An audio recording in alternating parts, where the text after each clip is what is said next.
In this video, I'm going to be exposing 50 secrets in Blox routes that less than 1% players even know exist. And we're starting off with secret number 1. Did you know that inside the Kitsune transformation, there's an Among Us character? So if we go ahead and transform into Kitsune and position the camera right under the seat, oh my god, it's actually true. That's insane. Secret 2, and for this one, you need to be at the cafe. And once you're at the cafe, if you go over to this staircase down here, you will see there's an underground area. Go straight, and straight to the left, you will see there's a room that says classified on it. You can't reach this room normally. However, if you click shift lock, you can flash step in it and reach this secret room. Now this room literally serves zero purpose, like you can't do anything with it except maybe hide fruits, but there is this sign right here where if you look at it, it says King Toad's house. And you're not going to want to forget this Toad guy because later on in the video, we have even more secrets about this guy. Now, obviously everyone knows about the frog room, but maybe you didn't know this next one. Did you know that marine ships are actually cheaper than pirate ships? So if we go talk to the boat dealer right here and click next, we can see that brigade ships are 1,000 and grand brigade ships are 4,000. However, if you spawn in as marine, you can see the brigade is 600 and the grand brigade is 2,000, so it's almost half the price. Pretty cool, right? What if I told you it went even deeper? For secret number 4, a marine sloop is better than a pirate brigade. All right, we have our marine sloop right here, and this is a very inexpensive ship, being only at 150 berries. The HP this thing has 2,500. As we saw earlier, a pirate brigade is over 1,000 bellies and is much more expensive. However, it only has 2,000 HP. And to make matters worse, the sloop is also faster than the pirate brigade. Just to show you guys proof, we're gonna race in 3, 2, 1, go.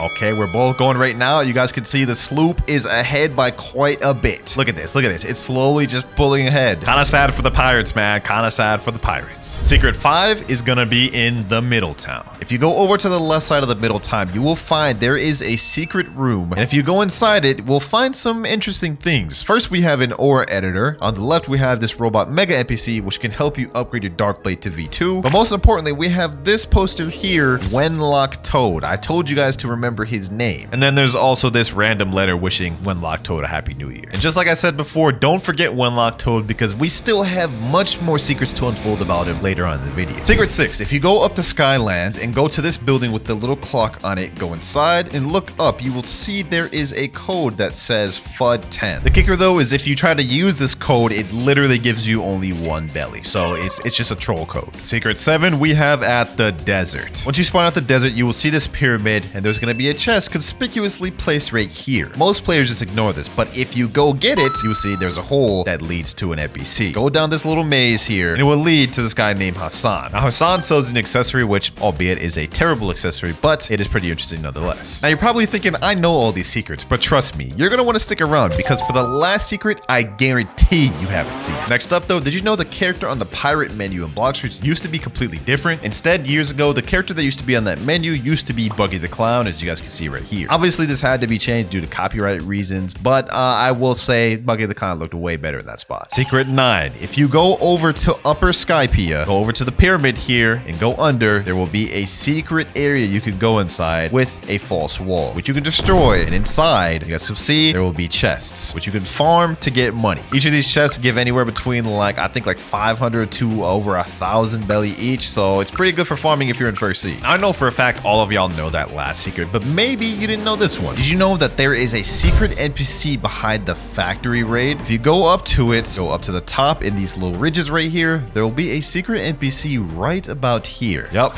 it's Cyborg Frankie, and if you talk to him, this is actually how you obtain the Sun Ship, otherwise known as the Thousand Sunny, which is pretty interesting, but not as much as this next secret. For secret 10, if you go up top the mansion in Kingdom of Rose and go over to this side here, you guys will see 2 things. First, we have a ball which has the map of Thailand on it, and to the left of it, we have a cube which has the map of Brazil on it. Now, personally, I have no idea why the Thailand ball even exists or why it's here, but don't forget about the Brazilian cube because later on in the video, we're going to be revealing even more secrets about it. Secret number 13, did you know you could reach the raid room without even having to do a raid? All you have to do is go to cafe, go to the underground area here again, but instead of going left, this time we're going to go right, have shift lock on, we're going to look inside the wall, and then you're going to try to flash step over here.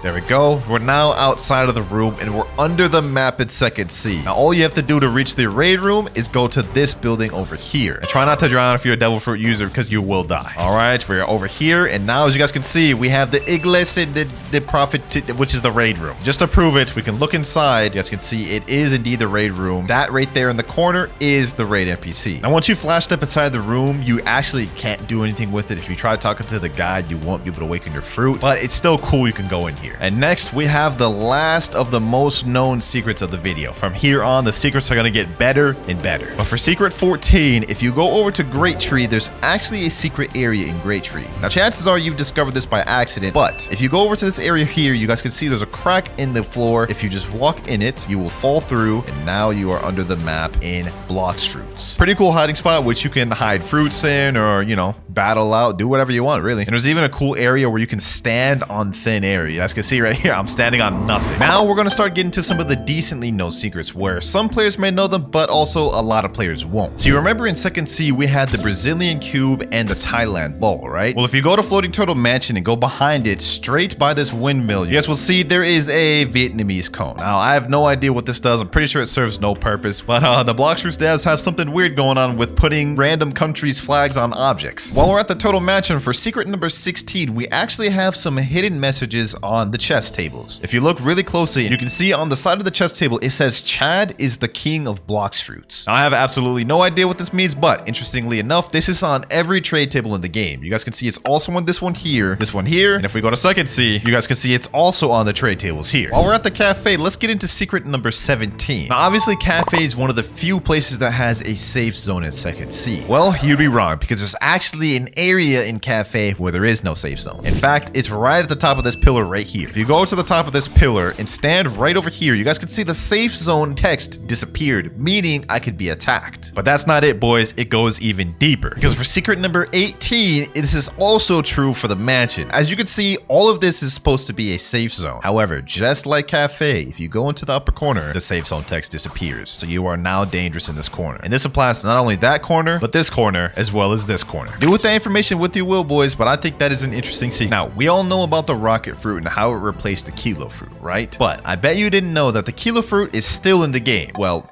technically. Now, if you go outside of mansion and go straight left until you reach this broken building here, you guys will see there is an NPC named Wenlock. Sounds familiar, right? Well, if you talk to Wenlock, he will say you can buy a physical kilo fruit from him for 97 Robux. Now, of course, if you actually buy this, it just gives you a physical rocket fruit, but technically the kilo text is still in game. Now, okay, a lot of y'all probably knew that last one, but for secret 20, I doubt you do. If you go over to the Skull Island, head over to around the area where Tidekeeper spawns, go on top of this rock at specifically this angle, equip the light fruit, and start flying up, you will find a secret sky island. This is gonna take a while though. All right, boys, here we go. We're finally about to find it. That's the island right there. It took me like 5 to 8 minutes, but we found it. So yeah, in case y'all didn't know, this is the Pole V2 island. You come to this island after you complete a rumble raid. And once you talk to the thunder, Ooh, I almost just fell back down, bro. Once you talk to this guy right here, he'll evolve your Pole V1, which is this weapon here, to Pole V2. Normally, you need to complete a rumble raid in order to get to this island, but as you guys can see, well, I guess you can't see, but the world is under there, and you can reach this island from the regular world. Also cool enough, if you step into this gate, you go into a raid room. Now, that was cool, but did you know that there is a Rip Idra NPC? So if you teleport over to the graveyard, go over to this little rock thingy, and next to the rock thingy, there will be this pillar. There is a Rip Idra NPC. Now, if you talk to him while holding a dark blade, he will say, what do you wish to do with your dark blade skin? Enable or disable. What that does is, as you guys can see right now, my dark blade skin is white, which is the Slayer skin. But if I disable it, you guys can see now it's just green. It's a normal dark blade. Now, chances are you probably knew that. But did you know that Chandler from Mr. Beast has his very own code in Blox Fruits? Yeah, he actually does. If you go over to the codes thing and type in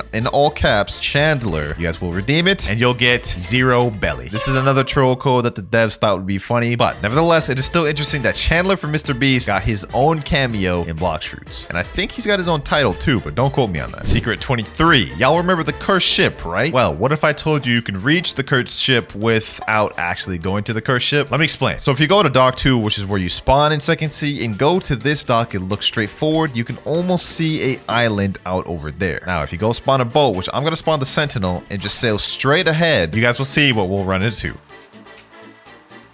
Just to make this quicker, I'm gonna go equip light fruit. Let's fly over there. There it is, ladies and gentlemen. This is the inside of the haunted ship. So whenever you get teleported to the haunted ship, it really just takes you here, which is kind of weird, but you know what I'm saying, they gotta put it somewhere. Another interesting fact though is if you touch it, you will start to die. As you guys can see right here, it's almost the same effect as if you were underwater. You guys can see I am now dying as I'm moving around. And while we're on the topic of cursed ship, for secret number 24, you can reach the area I was just at from the inside of cursed ship. So all you have to do is just go inside cursed ship, go in this room right here, which is the main room of cursed ship. Go on top of this chandelier here, look up and flash that, and now we're in the same area that we just spent 2 minutes sailing to in the matter of seconds. Secret 25, there is a hollow building outside a cafe. Now this one can be useful if you're ever getting chased in PvP. Now you guys can see this wall right here. It looks like it should be solid and you shouldn't be able to go through it, right? Well, that is true for this part right here. You can't go through it. However, if you go right here, you're able to go straight through the entire thing and get to the other side, which can be useful if you're getting chased down in PvP. You can get through this to throw your opponent off and confuse them. Now I'm not gonna lie, that wasn't the coolest or most insane secret, but trust me, the last secret of this video is gonna blow your mind. But this next secret, I bet you didn't know. So if you go to Haunted Castle and go all the way at the top of the mast, there will be a special treat waiting for you. And I bet many of y'all didn't know this. We're at the top of the mast. There will be 3 diamond chests up here every single time. Guaranteed to spawn 100%, and they give you like 10k each bellies. Pretty fire. But just in case you knew that one, I'm going to present you one that I guarantee you only 10% of players actually realize. Having Falcon equipped gives you higher jump length. And just to prove this to y'all, I'm going to do a double jump right now, and make sure to take note of the distance I jump. All right, let's do the double jump. There we go. So that was the maximum height I could jump without Falcon. Now let's go equip Falcon, and make sure to equip the plumage. Then let's do a double jump here.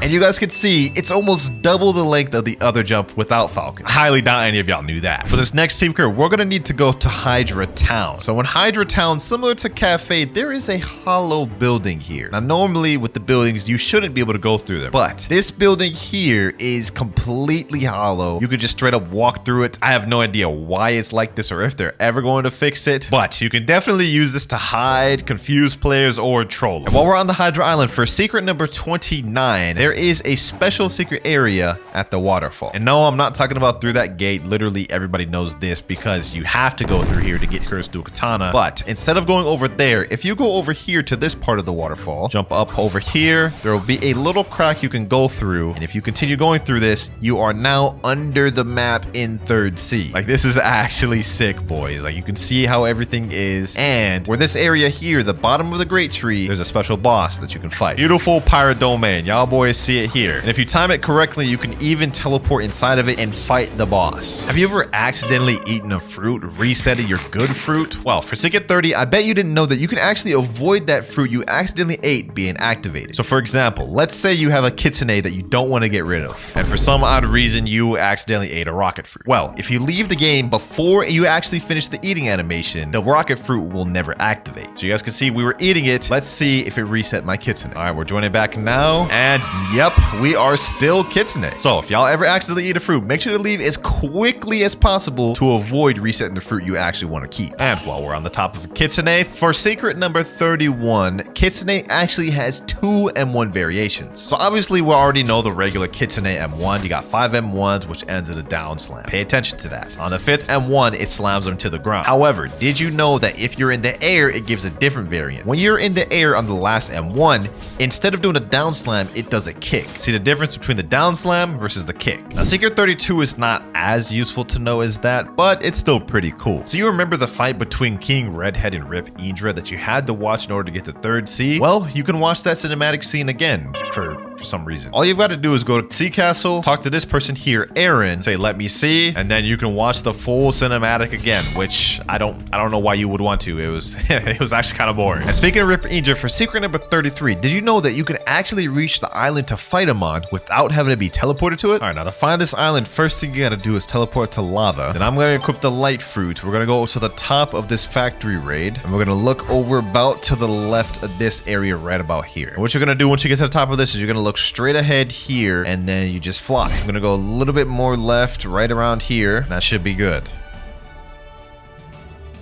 Here we go, boys. Here we go. It's right up to the right. I was a little bit off, but here we are. This is it. The Rip Indra Island in its entirety. And you can actually fight the boss himself, too. The only thing is, there's really no point because he's fully invincible. You can't kill him. Like, look, I'm about to fight him right now, and he just goes back to full every time. Secret number 34. Did you know that there is a way where pirates and marines can actually ally each other? So in order to do this, what you need to do is go to a raid together. So what I'm going to do is I'm just going to buy any chip. We're going to go with the flame raid because we're not actually about to finish it. Let's teleport in here. Now that we're in the raid together, we are actually allies. Let me tell my boy reset. And now, as you guys can see, we are fully allied despite the fact that he's a marine and I'm a pirate. I can't hit him. We are on the same team. The only issue that comes with this glitch is you cannot unally them, so you're just stuck being allied forever. Secret number 35. I bet you didn't know that the more mastery you have control, the bigger your room gets. So this is my friend Rip Marais here. His control is only 1 mastery, and this is the max size of his room. My control has 364 mastery, and this is the max size of my room. So you guys can see, even though our room activated from the same distance, mine is quite a bit bigger. Now that was the last of the decently known secrets. Everyone from here to the end of the video are going to be secrets that very little players know exist. And trust me, the last one is gonna shock you. Secret 36. Did you know that there is a hidden message inside the cafe room? And by hidden, I mean really hidden. Now to find it, what you have to do is you have to go in the upper corner of this beam here. Jump up top of this, and it'll be appearing right here. You guys can barely make out what it says, but it says it exists. Now to see this text better, you can activate fast mode, and it'll appear a bit more clear. You guys can see there, it clearly says it exists. The question is, what exists? Well, we'll be explaining that a little bit later. But while we're in the cafe room, we have another secret here. So obviously we know about the frog room, right? This is how it looks now, and as you guys notice, it is kind of destroyed. I mean, there's like just stuff all over the place, nothing's organized. But did you know this isn't how the frog room used to always look? Here we have a 3-year-old video from Uncle Kizaru, which shows what the room used to look like. First of all, as you guys can notice right here, it's no longer says classified, and the door is very clearly open. And if you went inside, you guys can see it looks way more organized. I mean, like everything, like it looks like someone's living in this room. The suitcases are full, the couch is, you know, nice. Also, it says right there, King's Toad House, also known as Wenlock Toad. And even more interesting is you can see right here, the Awakening Expert used to be in this room. Now, I don't know why they decided to destroy Wenlock's room, but trust me, this isn't the last we're going to hear of him because we still have more secrets to unfold about Wenlock in this video. So you remember the Brazil cube we talked about earlier, right? Well, there's actually more to it than we talked about earlier. Now, what this cube actually is, it is an admin spec that, when an admin uses a certain command, teleports a player to a maze, and if the player completes that maze, they win a free Dark Blade. And we actually have some footage here, which is by official newbie. This you guys can see, Rip Indra is spawning the Brazil cube, and whoever touched it would get granted a free Dark Blade. You guys can see right there, official newbie just received the Dark Blade for free from Rip Indra, which is honestly really fire. I wish the admins did more events like that nowadays. Secret number 39. Did you know you cannot buy scrolls in second and first seed? So obviously every player knows about legendary and mythical scrolls. Obviously, if you go to the shop, you can buy 5 legendary scrolls and 3 mythical scrolls, which you can then use to get enchants on your weapons. But did you know that you cannot buy these in second and first seed? If I go talk to the experienced captain right now and open up the shop, you will see the 2 slots where the legendary and mythical scroll would have been are now grayed out and you cannot buy it. And the same is true for first seed. And while we're on the topic of first seed, for secret number 40, did you know that the amount of money you can buy from the shop scales with what seed you're in? So while we're in first seed, the max amount of money you can buy from the shop is 500k, which is going to run you 14.99 Robux, which is an absolute scam. But if you go to second seed, you guys can see now you can buy up to 1.5 million bellies for the same price. And in third seed, you can get up to 3 million, which is honestly kind of weird. I don't know why they did that, but now that you know, never buy cash from the shop in first seed. Now you remember that secret message in cafe that said it exists, right? Well, there's another secret message in the raid room. If you go over to the left of the mysterious entity, over to this wall, you will see there is some text that says something form. I believe it says life form. If we equip fast mode, we should be able to see it better. Yup, it says life form. And this isn't the only secret message. We actually have one more which will tie together the entire puzzle. But we'll get into that bit later. For the next secret, we actually have another one about Wenlock Toad. So while we're here in the raid room, you guys can see this mysterious entity, right? Well, this is the NPC you talk to awaken your fruits. But did you know that this NPC used to be Wenlock Toad? Or,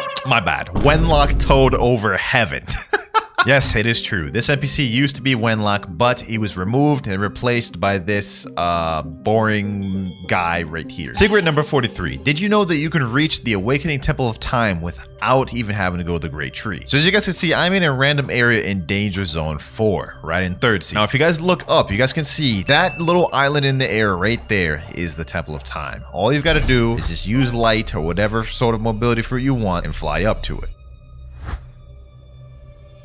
And voila, we are now in the Temple of Time and we can teleport into it as such. And while we're in the Temple of Time, I bet you didn't know that Blox Fruits may be insinuating there's a new race coming soon. So if you reach the top of the Temple of Time, you will run into this, an ancient clock. And as you can see, on both sides of the ancient clock, we have a ghoul flag, and on the right side, we have a shark flag. And inside the ancient clock room, there are 6 flags total, each of them having the icons of each race: human, ghoul, meek, shark, angel, and cyborg. But did you know that if you look directly behind the ancient clock, there will be another banner, but it has nothing on it? Now, this isn't fully confirming that there's going to be a new race coming, but it insinuates that because there's 7 banners that is empty, they're going to come up with a new one and it'll release eventually. Secret number 45, we have a hidden room in Tiki Outpost. So if you teleport to Tiki Outpost, come over to this side here, right where this little slope is, stand on this thing, equip shift lock, go to the side, and quickly just try to shimmy through. You will now be under the temple in Tiki Outpost. Honestly, a pretty cool little hiding spot. Don't really know what you could do here. Maybe troll, chill, store some fruits. Who knows? But for secret number 46, we have an even cooler hidden spot. And I bet you didn't know this one. So if you go to Turtle Mansion and go over by the God-Human Trainer, this tree right here, go inside this little branch here. And once you're inside the tree, what you have to do is you have to jump up here and flash step at the same time. Now we are at the top of the tree, and it is a pretty cool hiding spot because you can go down here, jump up, go down here, and it's just a cool little area. Like, look at this. This is fire. And to wrap up the hidden spots for the last one I have of the video, if you go to Port Town, go all the way to the beach area, which is straight over here, there is one last hidden area. Once you're at the little beach area, if you go right here, you guys can see there's almost like a door right here. Like, it's like a false wall, and you could teleport inside this, and it is pretty much just a little room. I don't know if the devs are planning to do anything with this. It's almost like a perfect little box. It seems like they may use it someday, but as of right now, it serves no purpose other than just a cool little spot. Now, if you like those secrets, you're definitely gonna like this next one. Did you know that there is a secret title that you can get by winning a game of chess in Blox Fruits? Well, I didn't. I just found that out a few hours ago, but I'm about to prove it to you. I got my friend Ritmarize here. We're about to do a chess game, and I'm about to pack this man up. Let me just quickly pack this boy up real quick. Got this mana check right here. There we go. And you guys can see new title unlock, the Mastermind. That's actually kind of interesting, and I would have never found that out if it wasn't for you guys, because there's no way I'm playing chess in Blox Fruits. Now, you remember the secret messages we had earlier? Well, there's one more left, and this is the final piece of the puzzle. If you teleport to the lab in 2nd Sea and go down to where you're supposed to get the cyborg, instead of getting it, go right. You guys can see just barely. In fact, I can't even see. There is text right here that says undead. Just for the sake of y'all seeing it clearer, let me activate fast mode. You guys can see I can still barely see it, but it says undead. And this is the final hidden text in all of 2nd Sea, otherwise known as the final piece of the puzzle. And you're probably thinking, what does all these secret texts mean? It exists, life form, undead. Well, for secret 50, we have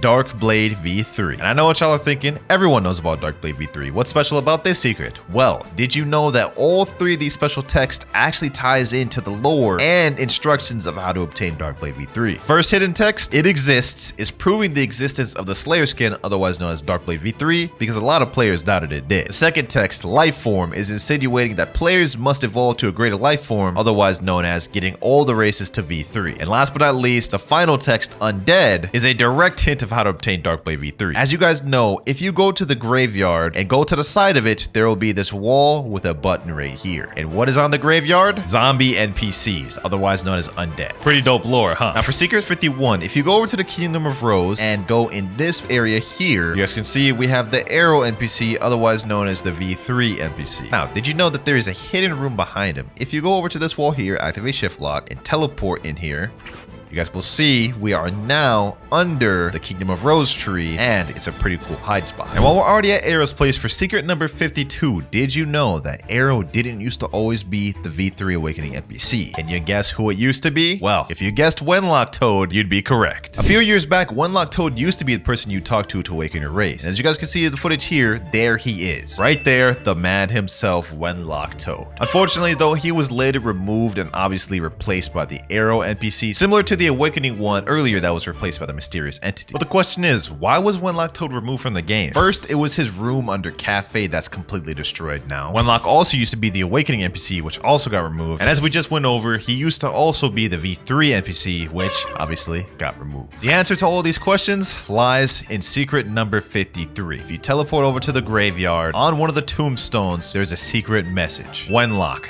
dead for disrespecting his master, we will always remember you. Now, Wenlock used to be a developer on the team of Blox, and while I can't say 100% if this is fact, the rumor has it he did something that he wasn't supposed to, and as such, he had to be removed from the team and removed from the game. Kind of sad considering how invested all of his lore was in the game, now that I'm digging deep into it, but still an interesting secret nonetheless. Secret number 54. Did you know that there is a hidden fruit inside Blox, but none of you will ever be able to obtain it? Of course, I'm talking about the meme fruit, which is a unobtainable admin fruit. Now, this fruit is not very good. I mean, as the name implies, it's a meme fruit. It literally only has one ability, and it's called Traffic Cone. And I have footage right here which showcase what it is. It has infinite range, but you just shoot out some traffic cones, as you guys can see right here. It looks like it has no cooldown. You can just keep spamming it infinitely times, has infinite range, and it only deals damage to allied players. So it is just truly a meme fruit. It doesn't help you at all. It's just there to troll. And now we have the final secret of the video, secret number 55. So we all know about the admin command OP Fun, right? This command allows admins to spam Blox abilities with 0 cooldown continuously, as you guys can see right here. But did you know you can actually use OP Fun yourself? Well, kind of. Now, I'm not going to show you guys how to do it. No. That would be too OP, and I would have to deal with that daily. But I have a clip of a friend of mine who performed this glitch, and I'm about to show y'all here. So here's the clip right here. You can only do this with certain weapons. It's not something you could do with every weapon, but as you guys can see here, he could just spam the GTA abilities over and over and over again, just like an admin would with OP Fun. It's honestly one of the most insane glitches I've ever seen. Like, if you use that in PvP, it's just not even fair. It's not fair. No one will be able to beat you. Now, the rocket fruit is interesting because it didn't used to be called the rocket fruit at all. In fact, it used to be called the kilo fruit, and it wasn't until update 20 where the kilo fruit got removed from the game and replaced by the rocket fruit. Now, if we eat the rocket fruit, we're gonna find out 2 more interesting facts about it. First one being that this is the cheapest fruit in the game that you can get that has a flight ability, which is obvious since it's the first fruit you can even get in the game. And while we're on the topic of flights, the rocket blast off flight is actually the fastest flight out of any common fruit in the game. Another cool fact about the rocket fruit is if you go to the doghouse in Second Sea and talk to this NPC Wenlock, you will see it'll allow you to buy a physical rocket for 97 Robux, which is an absolute scam, but it's cool because this makes rocket the only physical fruit you can buy from an NPC in the entire game. Now, those are just a few of some of the many more fruit facts we're going to be going over in this video, and some of the ones later on in the video just might surprise you. But up next, we have the spin fruit. Now, one interesting fact about this fruit is if you go in the Blox fruit shop, this fruit, along with rocket, will always be in stock no matter what. And just to prove it to you, you guys can see rocket and spin are in stock right now, and the fruit is about to renew in 8 seconds. 3, 2, 1, and renew. And if we refresh the Blox dealer, you can see they're both still in stock. Another interesting fact about the spin fruit is in update 20, it actually got a revamp, making the moves look a lot better visually and some of the moves even better. But if you teleport to the Great Tree in 3rd Sea and go over to these rear admirals, you will see they use the old unreworked version of spin. All you have to do is go a little bit of distance from them and you'll see they'll use the spin move, just like that. That is how the spin cyclone used to look. Now, our next facts is about the chop fruit. Now, when you eat the chop fruit, we all know that it allows you to be immune to sword damage. You guys can see I'm dodging these swords as if I were a Logia. And even more interesting, chop fruit still can't be hit by swords even if they have armament hockey, unlike elementals that can be hit while they have armament. But despite chop being immune to swords, this does not work on bosses. As you have to see here, we are taking massive damage from this boss. So don't think the chop's gonna make you immune to bosses. Another interesting fact about the chop fruit is that it is the only fruit other than rocket to have a flight move be its ultimate. And it takes 80 mastery to unlock the flight, making it the 2nd highest mastery flight requirement move in the game.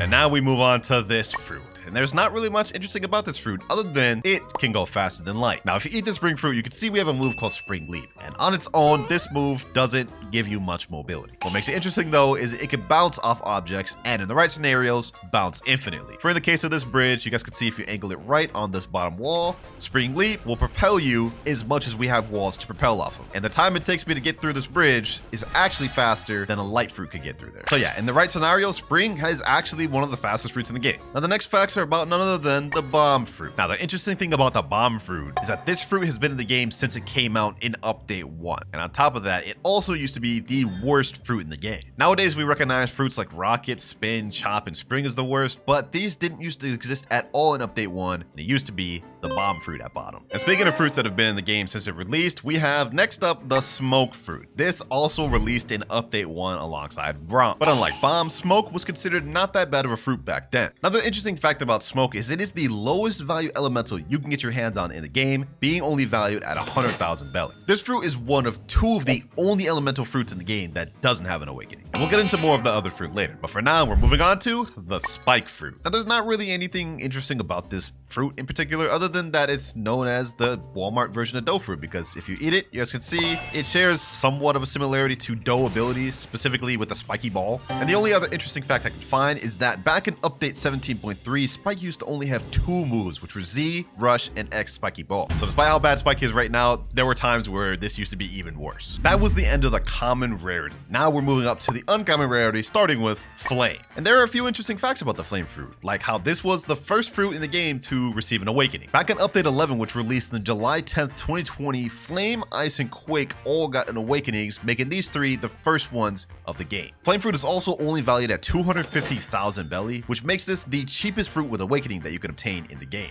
Another thing about the Flame fruit that's interesting is if you eat it and walk on lava, this doesn't grant you any immunity to lava, despite the fact being made of fire. Kind of interesting. But you know what's not interesting? This fruit right here, the Falcon fruit. Now with the Falcon fruit, many may not know this, but activating plumage actually increases your double jump height. For example, if I deactivate the wings and jump, you guys can see I only go this high on this doorway. Reactivate the wings though, double jump, you guys can see I go significantly further. Another cool fact is that if you activate the wings and switch over to another fruit while permanent, the wings will stay there, which is kind of a boring fact, but it's there. Now the value of the Falcon fruit is also only 300,000 belly, which makes this effectively the first and cheapest beast fruit you can get in the game. Ice fruit next, which is kind of fitting because we are next to igloos. Now one cool fact about the ice fruit is it actually has the shortest letter name out of any fruit in the game, ice only being 3, whereas every other fruit in the game has more than 3, 4 being minimum. Another cool thing about the ice fruit is this ice trident right here doesn't get coated fully when you activate hockey. It only gets highlighted by the color of your hockey. This is a unique feature as every weapon in the game gets coated fully depending on if you're using hockey or not.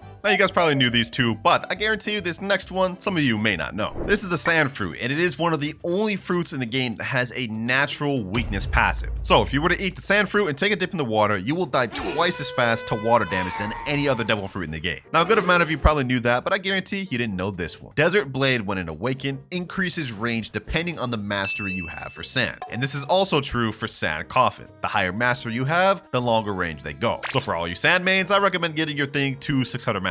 Now these next facts, we're going to be going over the Dark fruit. Dark has 5 different moves, one of them being called Ghastly Step, which is actually a teleportation flash step like ability. The only interesting thing about this though is the maximum range of this ability is less than a flash step significantly. This is the maximum range of Ghastly Step. You guys can see we didn't go that far. However, if we start from the same distance, you guys can see we can flash step much further. It's a bit of a trade-off, however, because even though the distance doesn't go that far, you can use it in the air. Another cool fact about this fruit is it gives you Logia dodges in the game, despite the fact that the user Blackbeard in the anime specifically has no Logia dodges. In fact, he takes double damage to physical attacks. Most likely they did that to copyright, which I respect, but moving on to the next one, we have the Diamond fruit. Now there is only one really interesting fact about this fruit in the game, and it's pretty obvious. This move down here, Solar Flare, is the only move in the entire game of Blox fruits that blinds players for several seconds. And that's it. There's nothing else unique or interesting about Diamond. Now you remember how earlier we talked about how Flame was the first batch of fruits to get an awakening in Blox fruits? Well, the Light fruit was actually the second batch. In Update 12, which was a Halloween update, and the update after Flame got added, we also got the Light Awakening, paired up with the Dark fruit, making the Light fruit one of the earliest fruits in the game to get an awakening. Another interesting but weird fact about the Light fruit is if you do a friendly 1v1, for example, like at the Coliseum, and lose that friendly 1v1, for some reason, the Light Spear will just disappear. You guys can see Light is tabbed in right now, but the spear just doesn't show up. The only way to get it to come back is if you reset. You guys can see now it's back. And on top of that, you remember how the Ice Trident didn't get coated by hockey earlier? Well, the light one does. If we press J, you can see the entire thing becomes black and coated in hockey, which makes me wonder why they didn't make it like that for the ice fruit. Maybe it's a visual glitch, maybe it was on purpose, who knows. But what I do know is that this next fruit holds a record that no other fruit could beat in the game. Now we already know how Rubber is immune to Rumble. I got my ult right here and he has Rubber equipped. You guys can see no matter what I do, none of these Rumble moves will hit him or even stun him. However, this does not stand true for Pole V1 and Pole V2 because if I equip those and use the moves, you guys can see he now can be attacked and stunned. Another thing players also know is that Rubber rubber is immune to guns. So if you try to use Kabucha, Serpent Bow, or Soul Guitar moves, it won't do anything. However, you may be interested to know that even though they can't take damage, they still get stunned. You can see the move stunned them and pushed them up.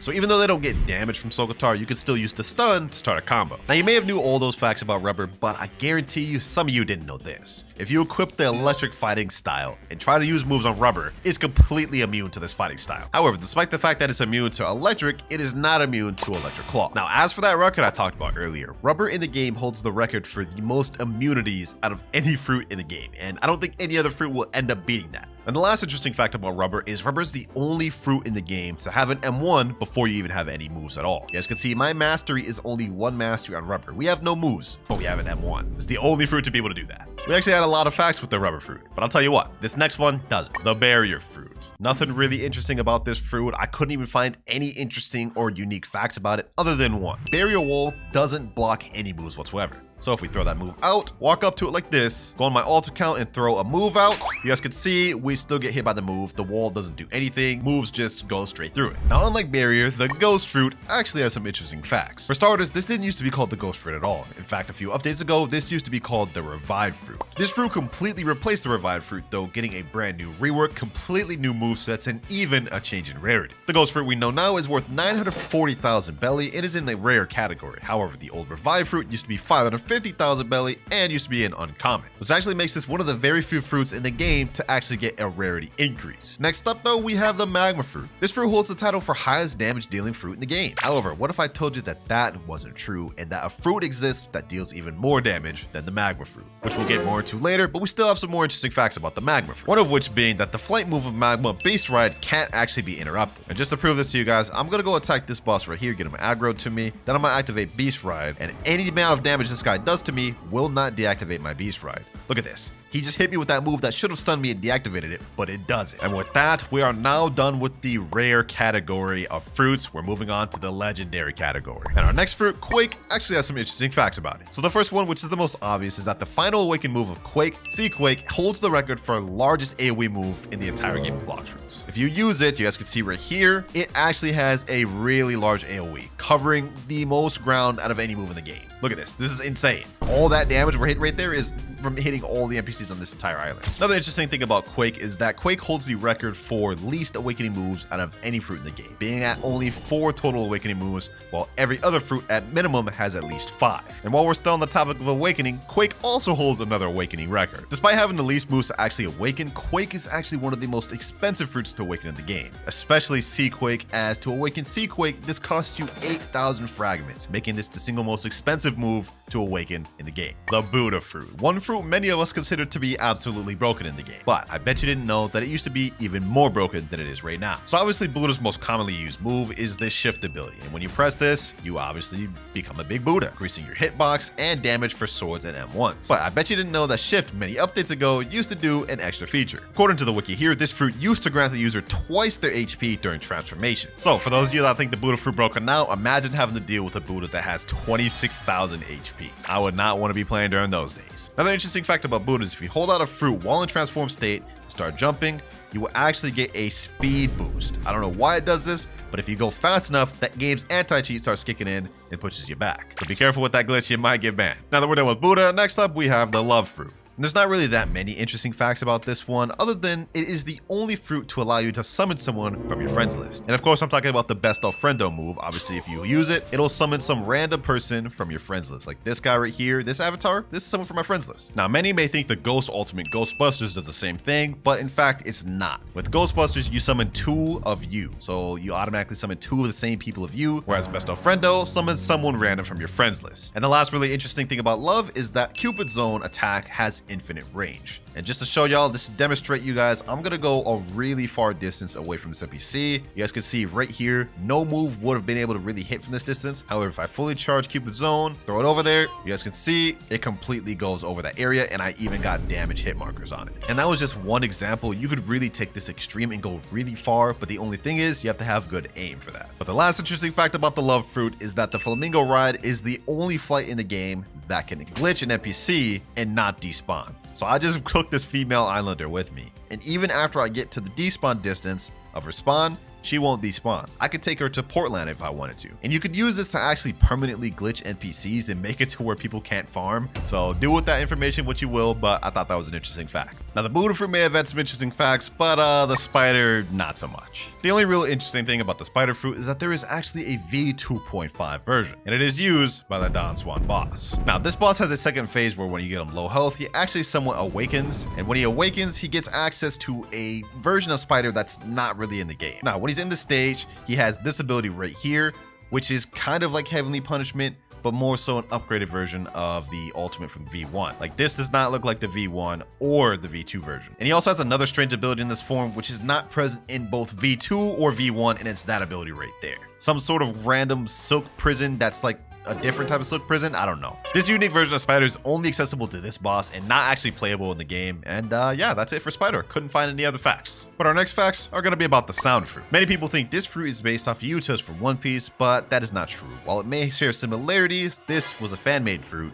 and not based on any particular fruit in One Piece. Another interesting fact about this fruit is this is the only fruit in the game that has a flight that can give buffs to nearby players. So if we charge our Tempermeter full by using Prestissimo, we can see now we get a speed boost, and this will also affect nearby allies, giving them a speed boost. And our last interesting fact about the sound fruit is it has the most mastery requiring flight move in the entire game, being at 175 mastery. Yeah, Prestissimo takes quite a bit of mastery to unlock. Enough about the sound fruit though, because next up we have the Phoenix fruit. Now the Phoenix fruit actually has some weird facts about it, and one of them being that the unawakened version of the healing move, Regeneration Flame, actually heals more than the awakened version. This is why you commonly see most people who even use Phoenix use the unawakened over the awakened version. And the second interesting fact about it is Phoenix is the only fruit in the game that requires a mastery in order to awaken it. And in case you don't believe me, just a quick check at the wiki shows you that in order to awaken it, you need to obtain 400 mastery on the Phoenix fruit, something that no other fruits in the game require to awaken. Now the Phoenix fruit didn't have that many interesting facts, but I think you'll like these next ones, which has to do with the portal fruit. Now similar to the ghost fruit, portal didn't used to be in the game at all. This used to be the door fruit. The moves used to look completely different, and it used to be in a completely different rarity as well. The portal fruit we know and love now is worth 1.9 million belly, and it is a legendary rarity. However, the door fruit used to be only a rare rarity and used to be valued at 950,000 belly, making portal the second fruit in Blox Fruit's history to get bumped up a rarity, while also getting its value increased by almost double. Portal is also one of the most sought after fruits to have in the game due to its world warp ability, allowing you to teleport anywhere you want in all islands. And because of this, it's often severely overpaid, whether you have the physical version or even the permanent version. Now all these facts have been interesting so far, and I hope some of these you didn't know about. But trust me, the last one is going to be both funny and may just surprise you. Up next, we have my favorite and main fruit in the game, Rumble. Now, one interesting fact about this is that this is the only fruit in the game that allows you to awaken a sword by awakening all of the moves on it. That is, of course, the Pole V2. And other than that, there's not really much other interesting facts other than it's the only fruit in the game to give you 3 dashes within a singular move. And of course, I'm talking about Electric Flash here, where you get 3 dashes and it charges up and replenishes. No other move in the game does that. Now, Rumble facts may have not been that interesting, but trust me, the pain facts are even less interesting, as the pain fruit is one of the only fruits in the entire game that hasn't had any changes to its moves whatsoever. This fruit was released in Update 7, which dropped on August 11th, 2019. And since its release, the moves haven't had any balance changes, any visual upgrades, or anything at all. The only thing the pain fruit has gotten was its name changed. It used to be called the paw fruit, and the moves used to be called something different, which they did that to avoid copyright. Other than that, nothing about this fruit has been altered, which is pretty boring. But this next fruit actually has a somewhat interesting fact. The blizzard fruit, and I'm willing to bet a good amount of you did not notice this. So if you eat the blizzard fruit and master out all the moves, you'll notice the flight is called Tornado Flight, which if you eat the sand fruit and awaken the sand fruit, you'll notice that shares the same name as the sand awaken. See, Tornado Flight here and Tornado Flight for blizzard. I guess the devs couldn't come up with a different name. And now with blizzard out the way, we are moving on to the final category of fruits in the game, the mythical category. And this is where it gets most interesting if you ask me. Starting with the gravity fruit. Now I'm sure a lot of you didn't know this because not many people use gravity, but the ultimate of gravity is called Meteor Rain. And when you use this, as the name implies, you're able to summon meteors from the sky and aim where they go. But before update 17.3, you didn't used to be able to do that, because before they reworked it, Meteor Rain couldn't be aimed and the meteors used to hit randomly. I'm willing to bet a lot of you didn't know about that, and probably for good reason, because imagine like you're using this ultimate and can't control where the meteors went. Like, that just made no sense. But next up, we got the mammoth fruit. Now for this one, I bet some of y'all didn't know this, but when you're in transformation, your moves deal 10% more damage. So if we use ancient cutters right here, we can see this move deals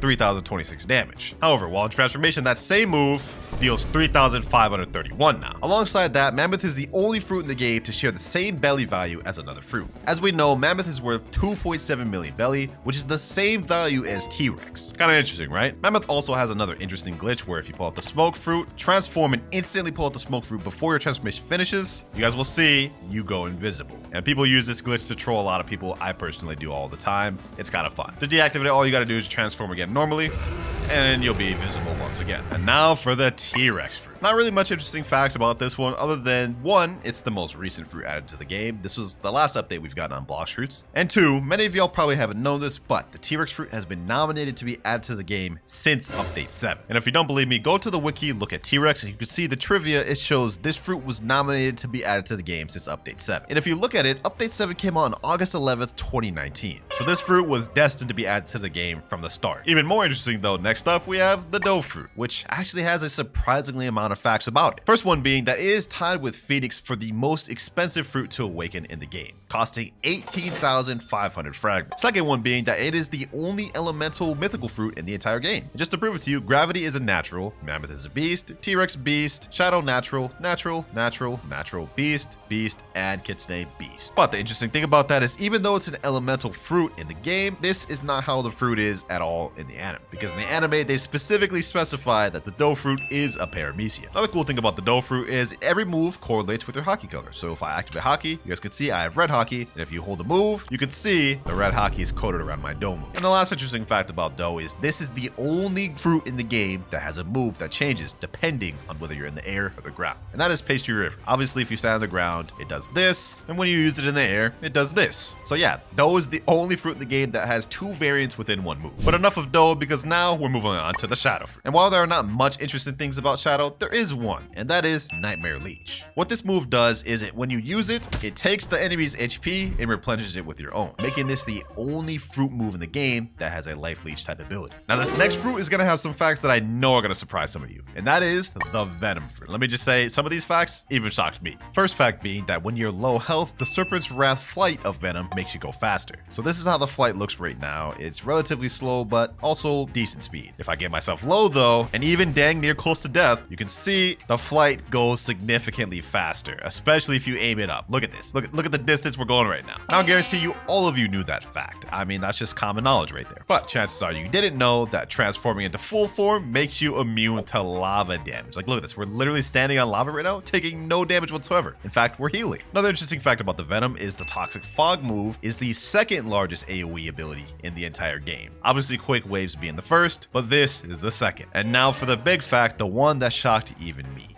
Venom has the highest damage dealing move in the entire game. Now you remember earlier when I talked about how Magma wasn't in first place, but actually second place. Well, I'm about to prove it to you. You guys can see we have fruit stats here, and if we use Volcanic Storm, which is the highest damage dealing move on Magma on my ult right here, we can see that this move total deals 10,943 damage. Now obviously you can get a little bit more damage depending on how you aim it and if all of the little Magma moves hit on time, but I think max it deals like 12 to 13,000. However, if we switch over to Venom, transform, then use Toxic Fog, we can see that Venom deals, okay, we're going up, 7,000, 8,000, 9,000, 10,000, 11,861. I know, man. It's honestly surprising how much more damage Venom deals than Magma. And that's not even it. If you fully charge Noxus Shot and use Noxus Shot, you can see the total damage of Noxus Shot is still even more than the Magma Ultimate. Look at that, 10,000, 11,000, 12,000, 13,916 in full form. Venom damage on top, man. I guarantee some of you didn't know that. But moving on, our next fact is about the control fruit. Now, one interesting thing about this one is depending on how much mastery you have, the control area gets bigger. I just ate control on my ult right here, and he only has 1 mastery, and we have 365 mastery on this control. So let me activate my room fully. You can see the room is actually bigger than the Colosseum. However, if I activate control room on my ult, we can see the distance is significantly less, and this is the maximum I could have held it. One interesting fact about control is a change that actually got removed. In fact, years ago, whenever you used to use Gamma Rush Rush on somebody, it would make the control room disappear when the Gamma Rush finished. Nowadays, obviously though, that has changed. Is when you use Gamma Rush, the room gets smaller, but it doesn't disappear. 4 more mythicals left. And up next we have the Spirit Fruit. Now the only real interesting thing I could find about this fruit is that it used to be called the Soul Fruit and used to look more accurate to Big Mom's Soul Fruit in the anime. This of course got changed to Spirit due to copyright reasons. And yeah, that's pretty much the only interesting thing I can think about Spirit. Other than that, is widely considered one of the best PvP fruits in the game due to its combo potential. For example, Wrath of Shu pairs together with End of Times, and that's without any weapon. Paired together with fighting styles of weapons, and you got one of the most deadly fruits in the game. And now we have the Dragon Fruit, ladies and gentlemen. One quick interesting fact about this is currently the rarest fruit in the entire game. Despite being placed lower value than Leopard and Kitsune, this is rarer because it's currently unobtainable. If you go in the shop and try to buy it, it'll say in progress, and the King of Fruits is temporarily off sale for enhancement. Stay tuned for its powerful return. You can't buy the fruit permanent. You can't get it from a notifier or a gacha or any way naturally. The only way you can get your hands on the fruit is if someone happened to have a physical fruit from before it got removed. But even more interesting, whenever in transformation form, the Dragon Fruit actually has the highest damage reduction perk out of any transformation in the game, and that includes Buddha. Another interesting fact about Dragon is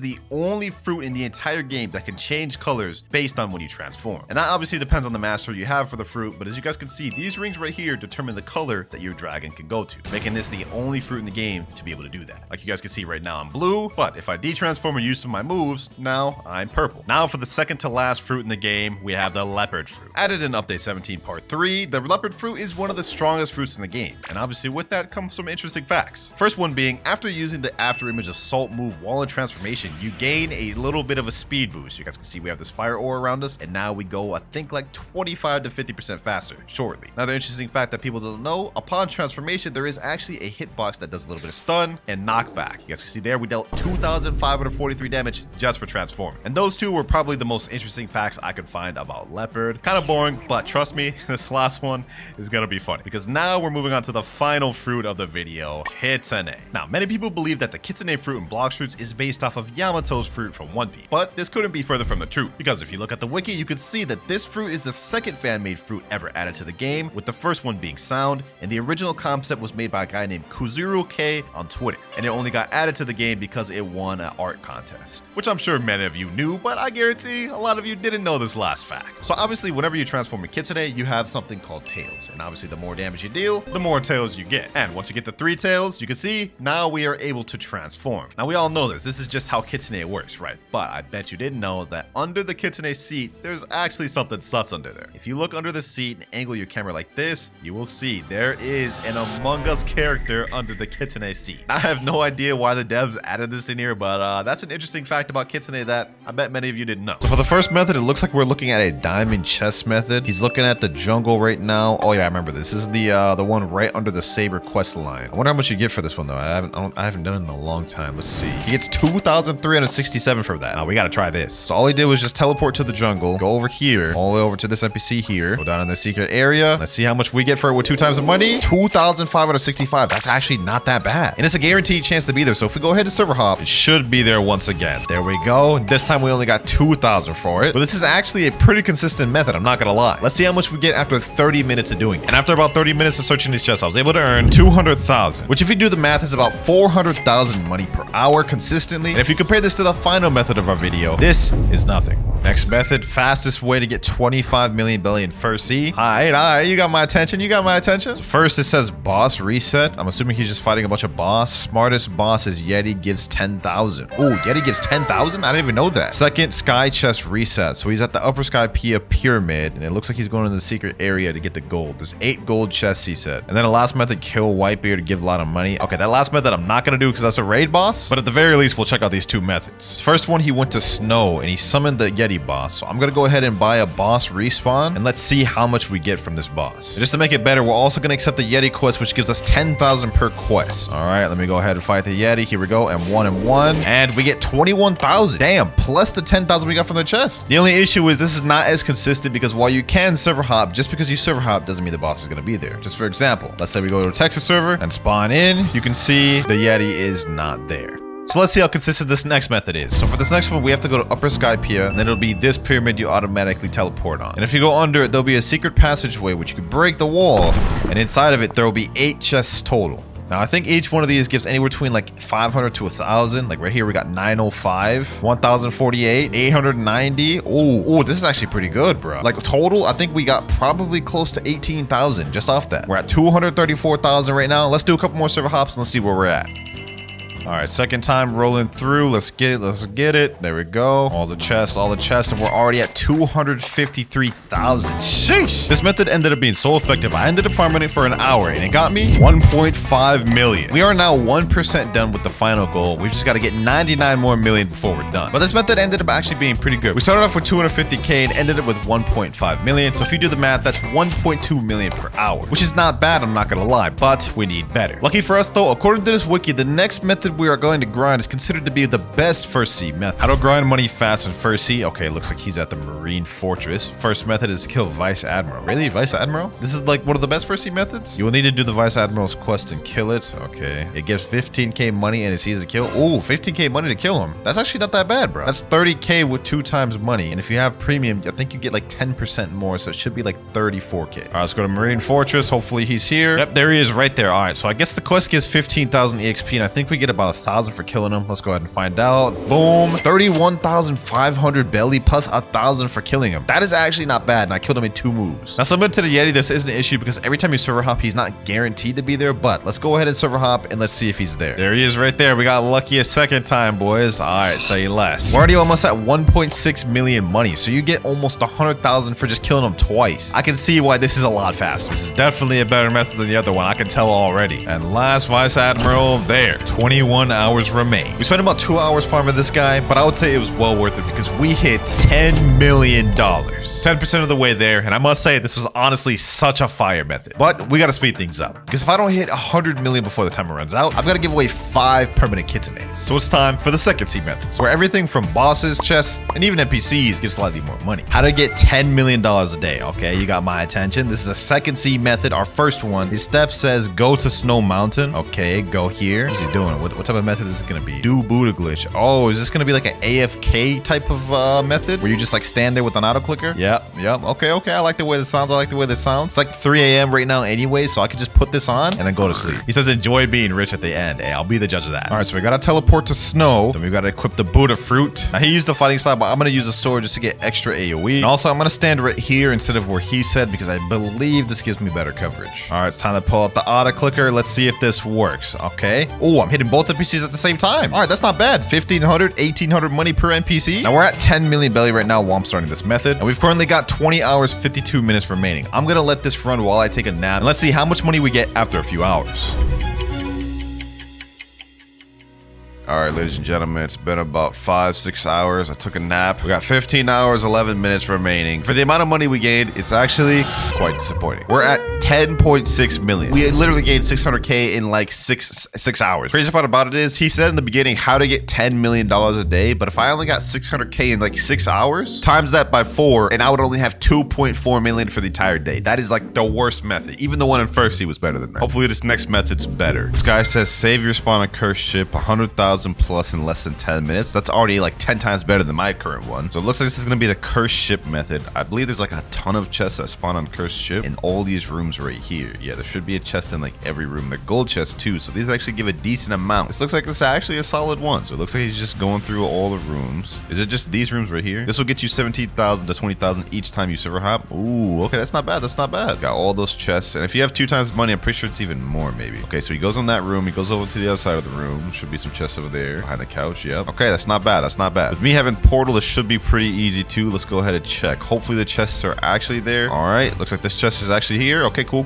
Is the chest actually in this room? Yep, gold chest too. All right, yo, this is actually not bad, and it should be here every time I server hop, I believe. Another one right there. We're getting like 2,000 like to 3,000 each one too. Another one here. Last but not least here. Wait, I forgot we got to go over to the other side of the room too. Get these chests over here. There's only one on this side behind this couch, and then there we're done. We'll go ahead and server hop. All right, we've just server hop. Let's see if all all the chests are there this time. All right, we got this right here. Boom. Over here. Boom. Looks like the chests spawn there every single time. Every time you server hop. So this is actually a really good method, boys. You can just spam this over and over and over again, and you can really earn even more depending on if you're faster the server hop or not. We got 15 hours flat on the clock. Let's do this method for 30 minutes and see how much we get. I've already done a bunch of server hops, probably like at least 50 server hops, and I'm not gonna lie, so far the progress has actually been pretty good, better than the video said it would be. Oh ho ho ho, you found a strange item in the chest? I was just doing a normal run, boys. We ended up getting a Fist of Darkness. So if we go ahead and go to the Dark Arena, we can spawn Darkbeard. And the amount of money I get from this raid will count towards the total amount of money for the farm method. I actually didn't expect to get a damn Fist of Darkness, bro. I'm kind of surprised. All right, let's go ahead and just pack up Darkbeard real quick. I need to hurry up and get as much damage as I can before people start showing up. I can see people showing up right now in the distance. Is that a max level player? Okay, hold on. I'll deal with him after this. Let me go ahead and just... Oh, he has V4 active. Okay. That's interesting. That is interesting right there. Okay, hold on. Let me just deal with this player right here. Boom. Let me get him. There we go. Oh my god, a kid today? Oh, brother. I can't even just farm bosses anymore, boys. There we go. Boom. What the heck is going on here? Bro's using dragon? Oh, nah. I'm about to put an end to this. Whole thing, bro. Hold up. Boom. Last but not least, took care of that dragon user. Sheesh. Now I gotta take care of this kitsune, bro. There you go. Got the kitsune there. Now we can just focus on the bosses. I really had no reason to do that, but it was just annoying me how they kept hitting me with their moves, bro. Let's go ahead and just take care of Darkbeard here. Boom. And last but not least, there we go. We got 127,000 for killing him. Yo, that's fire. All right, with that boss out the way, let's go back to Haunted Ship and continue the farm. 14 hours, 30 minutes, 56 seconds left. We have enough time for one more run. Here we go. Last run here. Let's go ahead and get all the chests. This method actually ended up being quite a bit better than I initially thought it would be, especially with us getting a Fist of Darkness. That really helped us out. We got like 150k from that one boss. Here we go. Last chest right over here. There we go. 30 minutes are now up, and we got to 11.7 million money for the 30 minutes. So that puts this method at about 1 million per 30 minutes, 2 million per hour. Literally 10 times better than the other one, because I spent like 6 hours for the other one and only got 600k. Still though, with only 14 hours, 29 minutes remaining on the clock, this method is not going to be good enough. We got to get something better. Money farm if you just went to second sea. Looks like he's in the Kingdom of Rose right now. Is this going to be the hidden chest area thing? If so, I don't think this method is as good, but we're obviously here to test him out. Yep, looks like he's going to do the hidden wall thing. There's a hidden wall there that can be broken, and I think there's like 3 or 4 chests in there. I think these will give the same amount as the ones in Haunted Ship. They're gold chests. If so, this method's automatically worse, but I mean, it could be quicker though. Let's just test it out. All right, let's go spawn in. Boom. We spawned right over here, so that's actually pretty close to the spawn point. Break this wall, and wow. There's just no chest here. I guess this is not such of a hidden secret after all. Let's see. Is there a chest in here? No, that's 2 servers in a row there wasn't a chest. 3rd time's the charm. Let's try it one more time. There we go. Wall. Let's break it. There we go. We have chests. 2.8k from that one, 2.6k from that one, and 2.6k from that one. That means we get less than 8k per run, and it took us 3 tries just to even get the 1 run done. So I'm not gonna lie. I'm not gonna waste any time on this. Curse ship method is just 10 times better. So far, our 2 most effective methods have been either the curse ship method and by far the Vice Admiral method. But trust me, even both of those methods combined are still not better than the final method of the video. This next one's gonna be 2 methods from the same guy. Did you know that this farming method literally lets you get 5 million belly per hour? 5 million belly per hour? Okay, this is what I need. This is what I need, boys. Bounty hunting. So all bounty you have to hunting. do is find a wanted poster of somebody that you want to hunt, and you Okay. just click on the poster. Then you probably want to have some PvP-based food, probably like the Awakened Ghost Wait, food or the Leopard. wait, you can get money for bounty hunting? I didn't even know that. What the heck? But remember, this depends on how huge that player's bounty was. And the max bounties that pirates can have in the game is 30 million. You know what, boys? I think we just found a good method. So I did some research, and it turns out you have to be on the Marine side in order to accept wanted poster bounty. So we've got to hop on Marine. Now that we're on Marine, let's go ahead and look at the cafe. Here we got the wanted posters over here. What the hell is that avatar? Dead or alive, Jar Man Gunnels S8. Oh, we gotta accept this bounty. Click. There we go, right here. Defeat Jar Man Gunnels 8. Let's see, where is he at? Hopefully he's out in the safe zone, and that man is not outside the safe zone. In fact, he is right here. I'm Alex 2K 50,000 for that. All right, say less. For this one, I'm gonna equip Shark Anchor and Portal. That way we have the quickest bounty hunting build possible. Let's also equip Pale Scarf. Here he is right here, boys. Here he is right here. I'm sorry, Alex. Player died recently. You can't attack them yet. Oh my gosh, boys. Why is the wanted poster even there if his bounty is off? Next wanted poster we have Spellsnika. There he is over there on Skull Island. What's good, Spellsnika? What's good? He ain't gonna know what hit you, bro. He was not about to know what hit you. Boom. All right, armor breaker. Boom. Get in with these. We actually successfully got a target, boys. We got successfully a target, and you're not running away. Not while I'm on my main build, huh? Matter of fact, come in my dimensional rift, making sure you ain't getting away today. Boom. Get him there. End it off with this. Ooh, we got 100,000 from that because 2 times money. PPL 1679. Oh, he's right here. We didn't even have to go far for this one. And his PvP's off. PvP, please. You're max level. You can do it. Chill. If you beat me, I'll give you a mythical fruit. Wait a minute. Aren't you a YouTuber? Yeah, I am. And you'll find out when you see this video why I wanted to kill you. It's this a vid? Yes, sir. Okay, then say less. Hey, man, that's one way to get him. Which technically I'm not lying, but now that he's here, let the fighting commence. All right, boom. There we go. Boom, boom, boom. Let's make this quick. Uh-oh. No. This is not good. This is not good. Now that we have another dude in here, I suppose it's good for me to tell y'all that if somebody else kills your target while you're in the middle of hunting them, you can no longer get the bounty poster because, well, they would have already died. So we have to be quick and get him right now. Trying to run, huh? Sorry, I can't let that happen because I need this bounty. Thank you for the 100K. This is actually not bad. We're already at 12 million money. And lastly, another guy here. That's about 30 minutes spent hunting wanted posters. And while this may be the most fun method for me, it's not the most effective because majority of times you go into a server, the person you try to get their wanted poster will be too level for you. And even if you do get a person, they'll probably be in safe zone like this guy right here. He did end up reaching 12.3 million though, which is about 500,000 for the 30 minutes I spent. Probably could get more if you went to third seed because you'd find more consistent and higher level players, but this is honestly not the best method. Next method. So next up we have raids. Raids are how you awaken your fruits, but you also get a huge amount of money on the side. And the best thing about raids is that you can trade in like the worst fruits in the games to start one, or you can buy them every 2 hours. Overall, depending on how difficult your raid is, it gives you a different amount of money, so it's best to choose one that's more for your skill level. When doing a raid, you should always be using the butter fruit. It makes raids extremely easy. This is actually really interesting, bro. I didn't even know you get money from raids. Like, I know you get fragments, but money? I didn't know. But he did say the more difficult the raid, the more money you get. So you know what I'm thinking, boys? I'm going straight for the dual raid, boys. Yes, sir. And let's see how much we get from one raid. Another thing I just thought about is you're going to get money from the raid and also every NPC you kill, so this will be interesting. We're starting off at 12.4 million right now. We're getting about 217 to 250 money per NPC. So the NPCs actually don't really give you that much. All right, last NPC in the first island here. There we go. Second island now. Let's just quickly get through this. This right here is island 3 done. Now,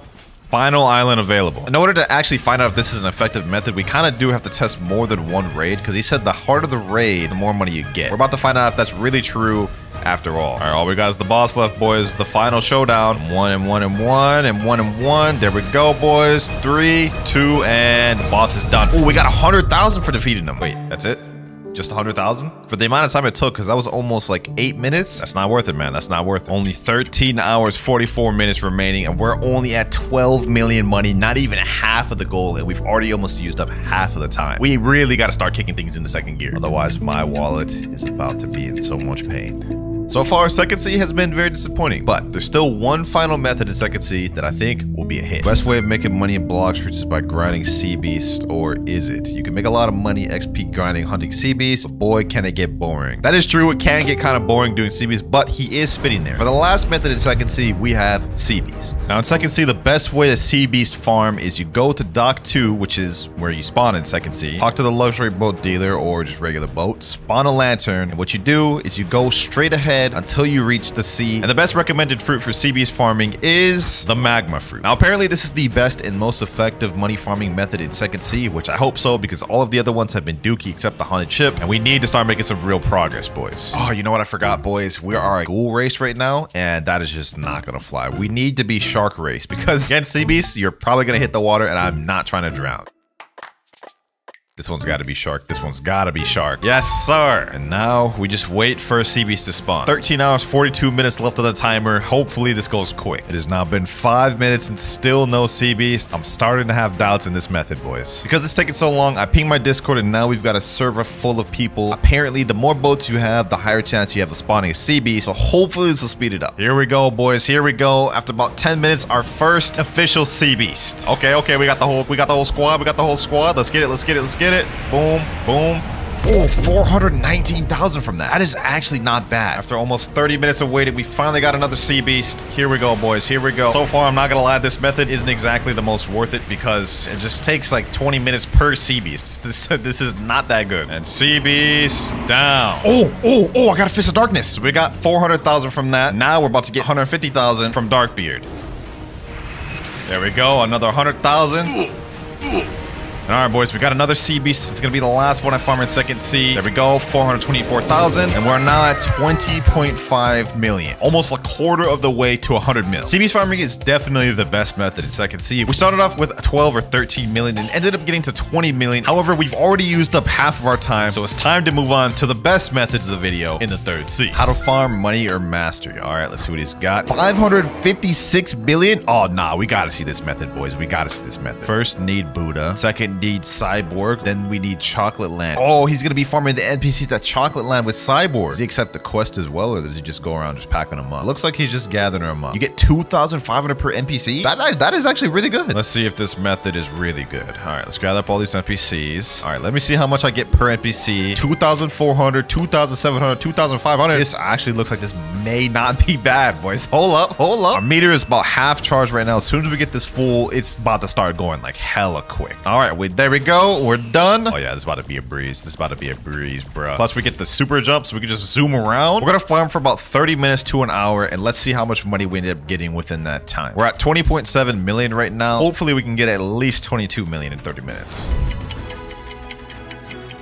11 hours, 23 minutes remaining. It's been a little over 45 minutes, and we have just hit 25 million bellies, boys. This method is legit. That means you could easily get 5 to 7 million per hour. That is actually the best one so far of the video. It looks like we found our new #1 method, boys. But even as good as this method is, would you be surprised to know that this is still not better than the final method of the video? All right, next method, secret chest areas you probably know in Blox fruits. Looks like he's going to Haunted Castle. Oh, he's gonna go to the top of the mast. Yep, the flagpole. There's gonna be 3 diamond chests there. I think each of these give like 10k plus each. Yep, 9,000, 10,000, 9,000. And I guess that's his method right there. You just server hop and go to the mast every time. I'm gonna be honest, I don't think this is gonna top the Chocolate Land method just because, well, I mean, I just don't see how it's gonna do it. Especially since every time you server hop, you're gonna have to fly all the way up here, which is gonna take a little bit, and you only can get maximum 30k per server. This doesn't seem like it's gonna be better than the Chocolate Land, but let's do it a few times. Let's see what we get. So we're guaranteed to have a diamond chest up here. Yep, 3 diamond chests. Let's see what we get from this one. 12,000. Ooh, okay, that's not bad. 10,000 and 10,000 for that one. All right, so that's over 30,000 for that. Server hop though. This is the first server I've hopped in. This is a public server. Hopefully the chests are there. I don't think anyone would even go up to the top of here. And yep, they're right there. Okay, perfect. 10,000, 10,000, and 11,000. And they're there again. Okay, this is actually pretty consistent. 12,000, 10,000, and another 11,000. That's not bad, I won't lie, especially because this is probably going to be there every time nobody goes up here. But still, we spent a couple minutes hopping those 3 servers only to get 100k maybe. Yeah, the chocolate method is 10 times better. So I'm not gonna waste any more time on this. We only have 11 hours 20 seconds remaining. We gotta check out some other methods. I'm one of the very few people that have 1 billion money. He has 1 billion money? That's literally the max you can get in Blox fruits. All right, so I gotta trust what this guy says then. All right, the next method is AFK farming. AFK farming. When we did that in second C for like 6 hours, we ended up only getting 600k. So I'm kind of skeptical about this, but let's see what he's got. Looks like for his method, he AFKs at Haunted Castle using Quake fruit. Stands right next to this tree. He also uses a chop accessory which reduces cooldown by 15%. Let's see, how much money does he get per run though? So he's just spamming a bunch of sea quakes. It looks like he spams a bunch over. Ooh, that's a lot of money. And you know what? I actually have an idea of how I can make the method even better. So if we go over to second sea and go over to the haunted ship, we can go get the ghoul race from this NPC here. With the ghoul race, we'll be able to go in V4 and then the cooldowns will be significantly reduced. And if we couple that with the chopper hat, we'll be able to use the sea quake a lot more. And now the premise is we use dual tsunami, and then since we have ghoul V3, we'll be able to use it even when it's at 40% cooldown. So we get to use it twice in the span of 1 full cooldown. So you guys can see dual tsunami is still on cooldown. I'm gonna activate V3, and now I get to use it again right there. So this is gonna go by a lot quicker. And I just realized I'm stupid. I have sword stats. Looks like it takes about 4 sea quakes total to kill an NPC. Let's see what we get now. Okay, 2,200, 2,200, 2,200. That's not bad. That's not bad. Okay. For an AFK method, this isn't bad. lie, this is almost as good as the Chocolate Land method. Obviously, it's a bit slower. Yep, all the NPCs dead here. We got probably like a good like 30k from that, which is not bad for an AFK method. I could see how this could be good if you're doing it overnight. However, we don't have overnight. We have less than 11 hours remaining, and I'm not gonna lie, this method is basically a worse version of the Chocolate Land method. Best way to farm money and mastery in 3rd Sea. All right, let's see what he got. Requirements, you have to have Longma boss unlocked. Okay, so I guess we're gonna be doing Longma boss farming. Okay, so he goes in the Longma room, gets the chest. Ooh, that's 4,000 per chest. Okay, 11,002 gives around 20k. Gives around 20k. Oh, for the chests, and then you kill the boss. Okay, how much do you even get for a Longma? Let me see. Oh, 50k. So 20 plus 50k, 25k without game pass, 70k each run. You also get 1.5 million XP if you have 2 times mastery. Let's go ahead and try this out. I should have Longma spawned. I've been in the private server for quite a bit. Let's see. Yes, sir. There we go. Longma in here. All right, so you said to get all the chests. One, that's 4,900. It's 5,011. And then we have a diamond chest here, which is 11,000. All right, now we just pack up Longma. Hopefully they didn't nerf this boss because that video was pretty old. I swear if he doesn't get 50k. Ooh, 49k. 70k per run. That's actually not bad. All right, server hop. Here we go. Ooh, Longma boss is spawned, but somebody's fighting him. Hold on. Let me try to make it there quick. Please, please, please, please. No, he just killed him just as I showed up. No, bro. Oh, we can still get the chests here. Let me just see. Just so this run is not a complete waste, we can still get about 20k from all these chests total. There we go. Server number 3. It looks like llama's actually spawned in there. Okay. Pretty consistent. Although this does seem like a pretty competitive boss because a lot of people are trying to fight Longma. It is, you know what I'm saying, a sought after boss to grind mastery. And most people need it just to even get Cursed Dual Katana. All right, boom, there we go. 59k that time. Oh, so you have a chance to get even higher. All right. So we got over 80k this run. This method is not it. Half the time, he's not even here in the servers, and the amount of effort it takes to kill him and money you get is just not worth it. We got about 1 million for the 30 minutes I used on him though, so it's not bad, but I mean, it's just not comparable to the Chocolate Land method early. 10 hours, 27 minutes left. Is this even possible at this point, boys? All right, we got this clip here. Today, I'll be showing you the fastest way to get money in Blox streets. Yes, sir, that's what we're here for. Farming CBs is the easiest way to get money fast because you just have to AFK. Well, that's true. You do just have to AFK, but it took a long time for us to get CBs in 2nd Sea. However, I did hear that CB spawn much quicker in 3rd Sea. But there's one more thing about 3rd Sea. Not only do CB spawn more frequently, but we also have a chance of getting something called a Rumbling Waters, where 3 CBs will spawn at once. So you do the math. If we get 400k per CBs, times that by 3, we're getting over a million per run almost. Now the best way to find Rumbling Waters is you have to go to Tiki Outpost, go over to this backside here, spawn a boat of your choice. I'm gonna go with the Miracle. And then you have to set up to sail and go to a danger level 4 or 5 for the highest chance to get a Rumbling Waters. Here we go. We got a sea beast here. First sea beast in here. In 2nd Sea, we got about 400k per sea beast. Let's see, does it give more here? There we go, 424,000. Okay, so they actually give around the same amount, which is cool. Because if we get a Rumbling Waters, that means we're gonna get like 1.2 million per rumbling. All right, boys, we actually end up getting a Terror Shark here. Let's see if this thing is even worth fighting, because this thing is kind of hella difficult to fight. 30,000 health left. How much money do we get from this thing? Come on, there we go. And 56,000, not really worth it. Got it, boys. We got a Rumbling Waters. It's kind of hard to see right now, but you guys can see the 2 sea beasts right here. We got it in a danger 6. I can't even see anything right now, bro. This is definitely hard to fight, but now is the time. We're at 28.5 million right now. Let's see how much we get. There we go, 369, 411k. Let's get this one here. Oh my god, boys. Oh my god, we're already at 29.2. This is insane. 400,000. We literally got over a million from that. We started off at 28.5. We're at 29.7. Rumbling Waters is the way, boys. Rumbling Waters is the way. We may actually have a chance to get to 100 million. Another Rumbling Waters? Hold up, boys. Hold up. This is crazy. 2 Rumbling Waters back to back is crazy. We got this, boys. We got this. There we go, 400,000 for that. Can't even see a damn thing, bro, but I'm trying. Another 400,000, another 380,000. We're at 30.9. Only 9 hours and 50 minutes remaining, but we're at 31 million. And the rate we've been getting money with the Rumbling Waters, I actually have hope. All right, boys, it's been about 2 hours. We're at 49 million right now. We got another Rumbling Waters. Last CB's here. After we do this one, we will be at 50 million. There we go, boys. 50 million. We have unlocked the title of the richest in the world, and now we are 50% of the way done. Still have 8 hours, 55 minutes remaining. We've been actually like zooming through this, boys. Let's keep this pace up. Got another Rumbling Waters right here, boys. And we just hit 72 million bellies. We still got 7 hours, 36 minutes remaining. I think we have this one in the bag, boys. We are almost there. We have 30 million left. Another sea beast here. And that is 80 million down, boys. 20 million more to go. We've got just over 6 hours left. 85 million right now, just 15 million more to go. We got this. And another Rumbling Waters has just spawned. That's one down. That's another down. Last but not least, one more sea beast right there. With that, we have now hit 90 million belly. We have 10 million left in just under 5 hours and 40 minutes remaining. We got this, boys. We actually got this. I can't believe how much progress we've made in just the last 3-4 hours. We actually went from like 25 million all the way to 90 million in just like 4 hours. I didn't think we'd be able to make up for all that last time, but we've done it. I know, stretch, boys. 10 more million to go.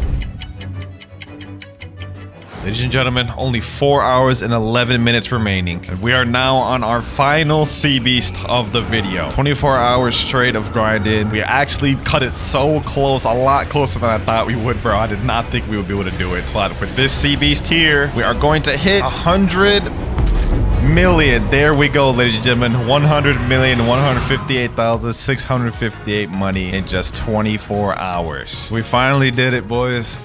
Switch to Rengoku and type /DoLuck V4. All right, so first things first, we gotta equip the Rengoku blade. Here we go, right here. And you know what? I'm gonna use both abilities on Zeolus just to give some extra luck. And then let's type in /DoLuck V4. If this works, that would actually be insane, bro. I will do this every time if it works. You gotta be kidding me, bro. A sand? Well, I guess I could have gotten worse things. But next up by Blind Monkey, he says go to Hydra Island, die to one of the goats, then reset with a rocket, then eat chop, then leave game, then roll. Easy enough. First things first, we gotta go to third sea. Now we've got to teleport to Hydra Town, come over to this waterfall. Somehow I have a good feeling about this one. I'm not gonna lie. All right, we got to go in here and we've got to die to the ghost. So let me let these boys just straight up jump me. This will be quick.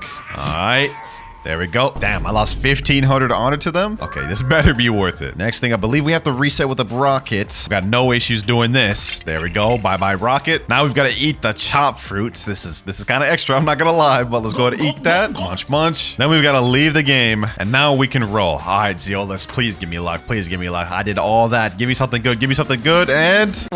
I guess that's just fate, isn't it? We reset with the rocket fruit, and we ended up getting a rocket. This next guy's strategy is trade your love to barrier and spin. It'll give you a good fruit. And he also said, no, trade someone who is not your friend. You got me, because that was exactly what I was about to do. This shouldn't be too difficult at all, because I'm literally downgrading, but let's see. Trading love for barrier and spin. What the heck is going on here? These boys pointing a gun at each other? Hey, yo, chill, bro, chill. I don't got nothing. I don't got nothing. Give me fruit. Man's just straight up demanding it. He's shooting me. Trading love for barrier and spin. Someone please trade me. Anyone here have barrier and spin? Anyone? Anyone at all? Or am I just gonna sit here alone, waiting forever for the trade? Nope, looks like we got our trade right here. This guy named VXZS Dragon. He's got the barrier and spin that we're looking for. And I'm not gonna lie, this took way longer to look for than y'all thought. Anyways, we're about to get it right here. 3, 2, 1. Trade completed. Now the moment of truth. All that time trying to trade. Let's see if the method even works. And you gotta be kidding me. Another one that doesn't even work. All of that just for a damn chop. Next one, use V3 skill and click buy at the same time click aura. I rolled Kitsune 2 times. So man's got Kitsune twice from using that method. All right, so that means it's just gotta work for us, right? So we've got to use V3 and at the same time as click and buy, we got to use aura. There we go. And we get a smoke fruit. Okay, so that method just didn't work at all for us. This next one is interesting. Robbie says kill a player, then spin 3 to 5 times, and then the next spin is guarantee a luck. That should be easy enough considering we're at the ice fruit on this account. It is not awakened though, so I will have to rely on my other abilities. All right, we've got a guy right here. Let's see if we can take him out. I've got none of my usual resources that I do have my other accounts. Like I don't have Soul Guitar, but I got God, Human, and Ice. That should be more than enough. Oh, we got a guy locking over here. Hold on, hold on, hold on. Don't you touch that ground. Come on. Get him here. Oh, we actually got him. Okay, okay, okay, okay. Ice Bird. Boom.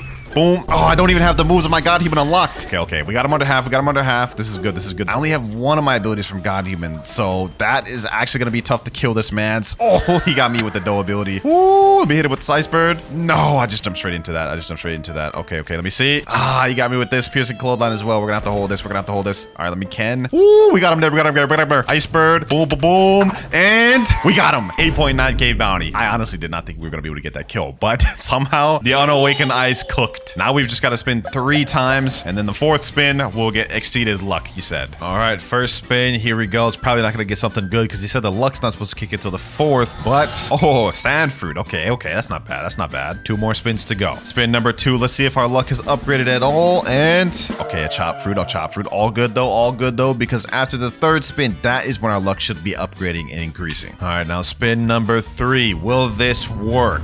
Nope, we get a spin fruit. But he said after spin 3, that's when the luck kicks in, so this next one has to count. Here we go, the final spin of this trick. Will it be a waste of time, or will we actually get a fruit upgrade? Let's see. Come on, Zeolas, please. Oh, a dark fruit. Okay, I think this is actually the best fruit we've gotten into the video so far. Still not a mythical though. Next from Kurisu, they say equip the protagonist title and roll. With that title, Zeolas will know you stand on business. I like your thinking, Kurisu. The only question is, do I even have the protagonist title on this account? Only one way to find out. All right, here we go. Let's look through the titles. I don't even know where it's at. We're just gonna have to keep scrolling until we see it. So far, I don't have any. This account only has 61 out of the 177 titles. Luck of the draw, unstoppable force. Oh, the protagonist. Defeat 2 or more players at the same time. All right, all we have to do is enable that. Let me tell him I'm the protagonist. Yes, sir. A certain dominance over this man. So now he's gotta give me a good fruit. Come on. We get a bomb fruit. That did not work whatsoever. Just because that one didn't work doesn't mean that the next one won't. Next one though, defeat a sea beast with only rocket, then roll fruit. Really? Y'all really want me to do... Okay. I guess this video is testing out y'all guys' methods. Now, the only issue is I literally have 1 mastery on this account with Rocket, so we gotta go on a little bit of grinding, boys. Let me get this NPC here. Rocket Fist. Oh my god, this only did like a quarter of his health. Let me hit him again. Boom. Boom. There we go. Let's see how much mastery we get off of that. All right, we unlocked our next ability, Airstrike. All right. We only need 75 mastery to unlock the last ability. That's actually not that bad. Let's just quickly pack up this next one here. We should get our 3rd ability out this guy. And Missile Fist. Come on. Damn, only 39 mastery. All right, what if I just bunched all these boys up together? Nah, I just hit them all with the Missile Fist. Boom. There we go. 52 mastery, Rocket Crash. That's really all we need, to be honest. I don't need the last ability. All right, let me get my boat. Grand Brigade. Let's sail out to sea. Hopefully this don't take too long to fight a damn sea beast. It's been maybe 3 minutes, still no sea beast, so I'm gonna start moving. I heard this increases the chance of them spawning. Uh-oh, we got some ships right here. All right, let me just quickly take care of these ones. It's kind of annoying me, I'm not gonna lie. They're trying to take down my ship, boys. Trying to prevent me from farming these damn sea beasts. Here we go, Missile Fist, boom, Airstrike. All right, there we go. Low-key, I should have went to 3rd sea for this because the 2nd sea beasts they just never want to spawn. I sense a disturbance in the area. We have a sea... Oh, okay, he's actually kind of packing me up. The guy said I had to solo him with Rocket. He didn't say I had to only use Rocket. We're gonna be using our God Human moves. I ain't gonna lie. Because there's no way I'm about to fight this man with only Rocket. Let's see how this goes, though. Missile Fist. 2,300 damage. That's not enough. Does my Rocket Crash even hit him? Let me see. Oh, it does. Perfect. Oh, I'm dying. I don't even know if I can solo this thing, bro. This is such a crazy challenge. Hold on, let me chill. We need to heal up. So using Rocket Crash is a big no-no. It literally just pushes me into the water, and I do not want to die to water damage. Oh, this is so damn difficult, bro. Why is CB so damn hard? Where's this health at? 42,000? We can actually do this. Missile Fist, Airstrike. Come on. 13,000 health left. Please. No. One more move. We gotta finish up with Rocket move. Missile Fist. There we go. Oh my gosh, bro. That was so close. I was literally like 2,000 health left. All right, now we go spin. All that work, we better get something good. Come on, Zeolas. Come on. We've got to get something good. We've got to get something good from this. And... Yo, we got a Venom from this. Yo, there's no shot that actually worked. What am I even saying? I'm not even saying English right now, bro. I can't believe the whole CB strat with Rocket actually ended up paying off. We got a Venom. First mythical of the video. So this next guy is actually a bit long. So it says eat Rocket Fruit 3 times, then type /low-key, then type /luck, then type /Jujubo TV style. All right, let's see if this works. I highly doubt it will, but maybe. You never know. All right, we got 7 rockets, so we've got definitely enough rockets. Here we go. Let's eat this. That's 1 out the way. This is so dumb, bro. I'm about to waste 3 rockets. Another one down the drain. There we go. And last one here. There we go. Last rocket. Now he said type /low-key, /luck. And last but not least, /Jujubo TV style. Come on. Give me the Jujubo TV luck. That man's got like some of the craziest luck I've ever seen. Please. You don't have enough money. Okay, well, this is actually embarrassing. Let me go fix that right now. Insufficient fund. I don't even have enough Robux or money. This This is actually really embarrassing. All right, here we go. Peace has been restored. I now have the money. And I just retyped all the text just to make sure we get the maximum luck possible. Well, that obviously didn't work. That was very ridiculous. I had to spend Robux and my own money just to get a spring. This guy's strategy says try to kill all bosses in the sea you're in. This is about to be a whole damn mission, bro. All right, first things first, we've got to even make it to Port Town, like, which may be difficult because I feel like I'm about to get jumped right now. Oh, there's players right there. There's players right there. Come on, come on, come on. Just let me make it to Port Town, please. Since we're in third sea, the first boss in the agenda is the stone boss. Oh my god, oh my god. Rise, I'm about to spawn my damn bolt. Oh my god, this bro just jump scared me. Yo, bro, he's tripping. You're tripping, my boy. Why? Oh, is he chilling now? He is not chilling. He is not chilling. He's stampeding towards me. Yo, hold on. Let me just quickly spawn my boat. Let me just quickly spawn my boat. Please, please, please, please. Grab brigade. Oh, come on, come on, come on, come on. Let me run away. Let me run away. Wait, I think we got away. No, we did it. Oh my god, he's running my boat. He's running my boat. Bro, this is so damn menacing, dog. Oh wait, you can't do anything except he's slowly damaging my damn ship. Please, can you just leave me be? What did I do? Oh wait, he's stuck behind now. He's stuck behind now. Yes, we got ahead. We got ahead. Eat my dust, mammoth. Eat my... What the... Is this man hacking? There's no shot. There's no shot. He actually just like dashed his way over here, bro. That is wild. This man is on a mission, bro. He is dedicated to killing me. I don't even understand why either. You know what? It's time to unleash the beast. It's time to unleash the beast. I'm tired of him. I'm getting tired of you, bro. You leave me no choice. Boom. Uh-oh. Uh-oh. Oh my god. Oh my... Yo, I'm running. I'm running. That's not even fair. All that struggle, we finally made it to Port Town, boys. Didn't think I would see the day. Now, is the stone boss here? Let us find out. Oh, looks like he's here. Looks like he's here. Somebody's fighting him. Somebody's fighting him. I need to get some credit. I need to get some credit. We need to quickly just start fighting him while he's still here. Flame Destroyer. Come on, come on. There we go. There we go. There we go. That's the way right there. Where did he just go? Oh, there he is right there. Now, I do have this leopard fighting with me. However, the guy didn't say we had to solo the bosses. We just have to kill every boss in the sea. So if I can get credit, I think it counts. Oh my god, this damn leopard, bro. Oh, first we had to worry about the mammoth. Now we have to worry about the leopard. What is this, a damn zoo? Just let me get enough credit to kill this man's, bro. Flame Destroyer. Boom. There we go. And we got credit. Sheesh. I'll take that. I'll take that. First boss stone down. We have like 5 more to go. And this has already been so much of a struggle on this account. I'm not going to lie. Next boss we have, though, is the Island Empress. And I've actually decided to eat the love fruit just to make this easier on this account. And there she is. Island Empress. You about to catch the craziest mirror match. I ain't gonna lie. Let's make this quick. Let's make this quick, boys. Crazy how she's still using the old version of love. Meanwhile, we got the new upgraded version. And final heart shot here. That was actually pretty easy. Only a few more third sea bosses left, but next we have Kilo Admiral. This boss is irrelevant and nobody cares about her, so let's just make this quick. Let's just pack her up. This is a crazy mission. All this just for a fruit, which is probably gonna be a crap fruit, let's be real. All right, here we go. Kilo Admiral should be down. Now we've got to go over to Turtle Island where we'll fight like 3 or 4 bosses. All right, here we go. Captain Elephant right there. This is like one of the most annoying ones. I'm not gonna lie. He's like my arch nemesis. For some reason, I just always have crazy trouble with this boss.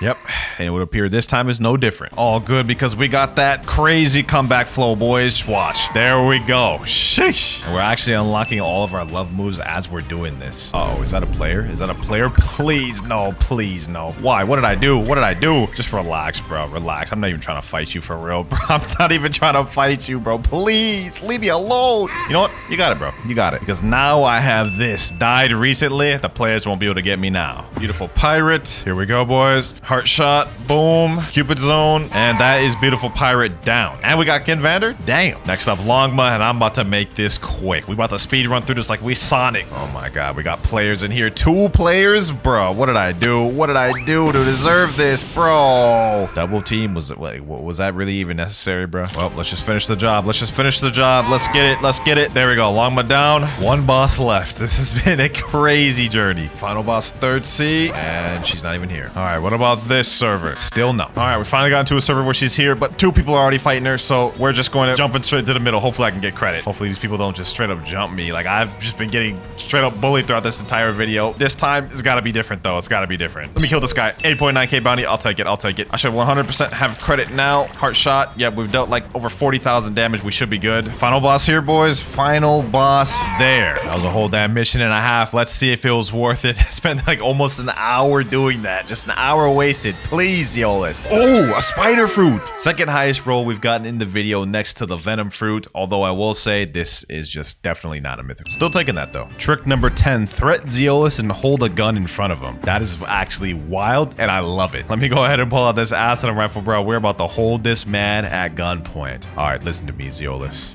Give me a good fruit before I find your family. I have a gun and I'm not afraid to use it. Go ahead. Give me a good fruit, my boy. Give me a good fruit. And I'm about to hold this gun to your head the entire time I'm spinning, bro. Making sure he gives me a good fruit. Come on, man. Don't make me come after your family, bruv. Well, looks like that man's about to lose a family member because I got a damn spike fruit. That just did not work. Although I have seen the craziest clips in the past where someone points a gun at Zeolus and ends up getting a kitsune. So I don't know, man. Ain't work for me, though. This guy's trick is go from first C all the way to third C only using flash step and you will get kitsune. Why? Just why? I'm gonna be here for like 10 minutes. I can't believe I'm actually about to do this. This is ridiculous. All right, let's go ahead and just try it out. Flash step, and that's all we get. So we have to wait until we get the flash step back. And we've got to make it over there in Middletown to make it to second C. Should be getting my next flash step right about now. There we go. Uh-oh, I gotta get out the water. It's actually kind of perfect that I have ice on this account as well. That way I can actually attempt this. There we go. Another flash step. This is gonna take a while. Third flash step here. We're almost at Middletown, boys. It's now within reach. All right, we made it to Middletown. Now we just need one more flash step to get to the experienced captain, and then we'll be at second C. I don't know why y'all make me do these damn challenges, bro. Like, this is so dumb. But we made it to second C. This is where it's gonna start getting tough, though. I'm not gonna lie. In first C, it's chill because everyone's minding their own business. But in second C, this is where the toxicity players start to show up. I have a feeling I'm gonna be killed along the way of me trying to make it to Dock 3. That's the first flash step out the way there. Next one should be right about now. Let's see how far can I make it with this one. Can I make it this far? Yep. All right, cool. We're out of safe zone now, boys. We're out of safe zone. I'm kind of scared. Oh no, a god has arrived, Castrina. Oh my god, bro. Literally right on cue. The moment I saw that man arrived, he was already on my tail, but he actually kind of helped me out. Look, I spawned at a different area now. Not bad. Him killing me helped me there, I guess. Let us keep moving, boys. Let us keep moving. He has made this actually much easier for me since now we have this died recently PvP disabled icon. All right, we've just made it to the cafe, which is a checkpoint. So if for whatever reason I end up dying, we'll spawn back here.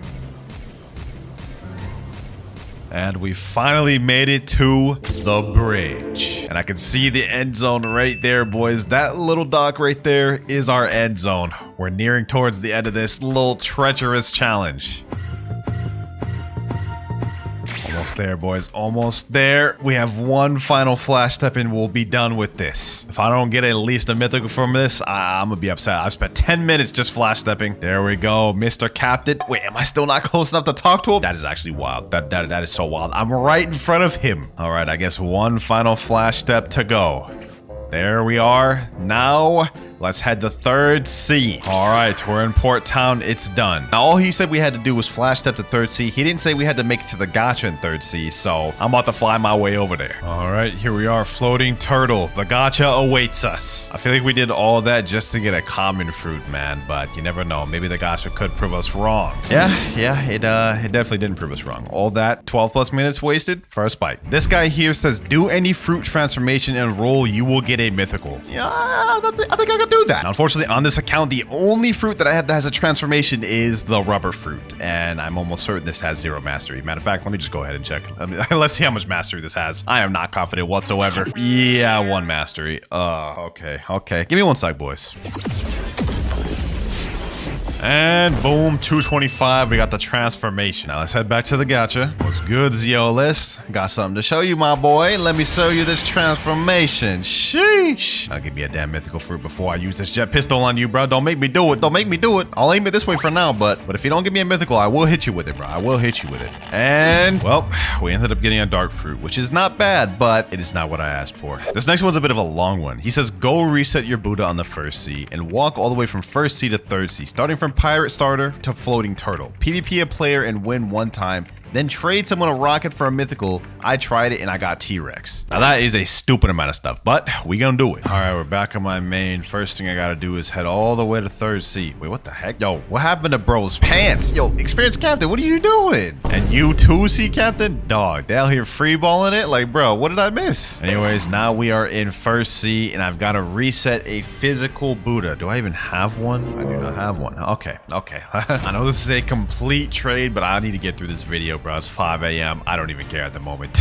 We're getting this Buddha right now. All right, now that we got that out the way, we're on the Marine starter right now. Now I've got to reset my Buddha. RIP my leopard, man. I just traded that just for me to reset a Buddha. There we go. Goodbye, Buddha. Oh my God, that was so painful. And now we're about to go through something even more painful because we have to walk from this island all the way to floating turtle in 3rd Sea, bro. This is about to be insane. I think this may be worse than the flash step one because at least with the flash step one, you get like bursts of movement. This, I'm just moving slow the entire time. All right, we are almost at the experienced captain. We're about to be in 2nd Sea shortly. All right, here we go. Experienced captain, take me to 2nd Sea. All right, let's make this quick. Let's make this quick. Although I may get jumped in this, so we gotta be prepared. Let me see. What are my stats? All right, we got Blox free stats, and I got ice. We should be straight. If I run into anybody, I'm gonna straight hit him with the absolute 0. We're gonna be chilling. Almost at the cafe, the checkpoint. Once we get past there, it really doesn't even matter if we die. Uh-oh, I hear Kitsune. I hear Kitsune somewhere. Hold on, let me activate Ken. Ooh, there's a Kitsune right over there. There's also a lot of people over here. High populated area, boys. High populated area. I don't like this. I'm just sitting here like a walking duck, bruh. Question is, will any of them attack me? Oh, they're already fighting each other. That's interesting. I do not want to get involved. Yeah, let me just walk by all these boys like nothing happened. Hopefully none of them attack me. I'm just watching like straight up like jump combos going on. It's a Kitsune and a Doe versus 1 Buddha. This is sad to see, and I'm just ignoring it all. All right, we're pulling up on the bridge. Uh-oh, no. Why are you even daring? Maybe he's not daring. Maybe he just wants to go by me. I don't know why it would hit me though. Definitely very confusing. Almost there, just a little bit more to 3rd Sea. Here we go, boys. Mr. Captain, take me to 3rd Sea, the final stretch. This here is going to be the longest part though, because I've got to go from Port Town all the way over there. Actual insanity that y'all are making me go through this. Actual insanity. Oh, a Blox just spawned. Maybe if that's still there after we're done doing this gacha test, I'll go get it. And a pirate raid? Okay, this is a lucky server. This is a lucky server. Now I've just got to endure all this by walking.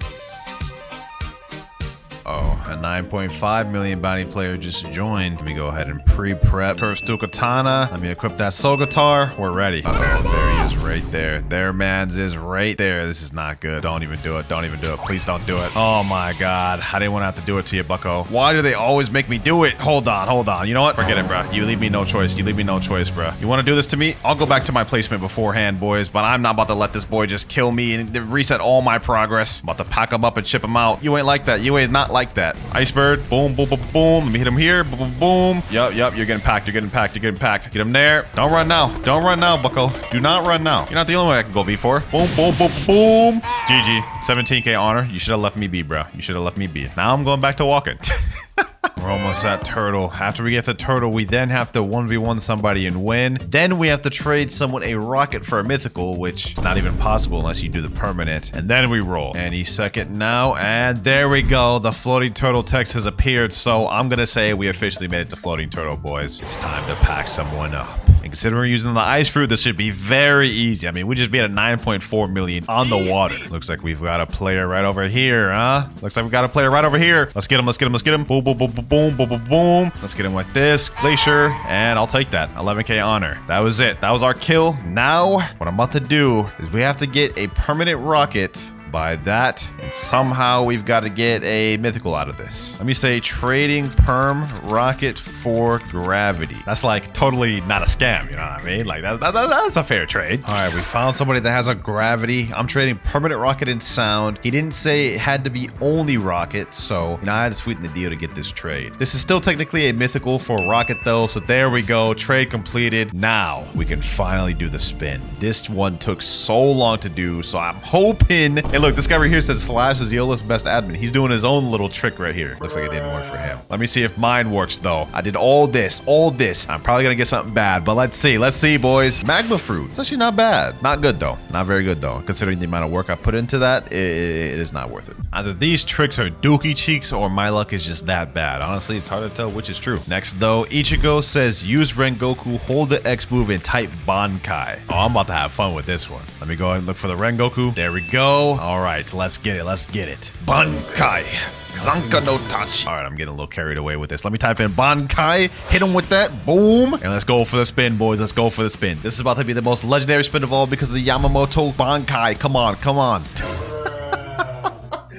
That is just so crazy, bro. Like, I gave him the whole Bankai thing and everything, bro, and he still gave me a damn rocket fruit. Another one that didn't work. Kiyotaka says reset with a dragon and do a gacha, and he put in parentheses worked for me. This is so painful. I feel like I've like done like some of the craziest things in this video just for the sake of trying to prove these real or fake. None of them have worked. I doubt this is going to, but we gotta do it. I can't believe I'm actually considering this, let alone actually fully going through with it. Dragon is a technically unobtainable fruit right now. You can't get it from the gacha, you can't buy it permanent, you can't get it from Notifier, and I'm about to reset with it. That is like, oh my gosh. Please give me a mythical, please. Well, boys, we did it. We got the mythical falcon fruit. Oh my god, bro. That is just not what I was looking for. RP Dragon. Commented down, RP Dragon. Well, that little hack didn't work. And for the first myth, apparently Cyborg V3 can one-shot a boat. So to do this, I'm gonna have one of my friends summon a boat. Normally this ship has 1,200 health. Let me activate V3, and damn, that thing didn't even last at all. So it took care of that ship easy. We gonna see if this can one-shot the biggest ship. This is the boat that has the most health in the game other than Beast Hunter, 2,500. Let's see if Cyborg V3 takes this out, and oh, this one's surviving longer, and it's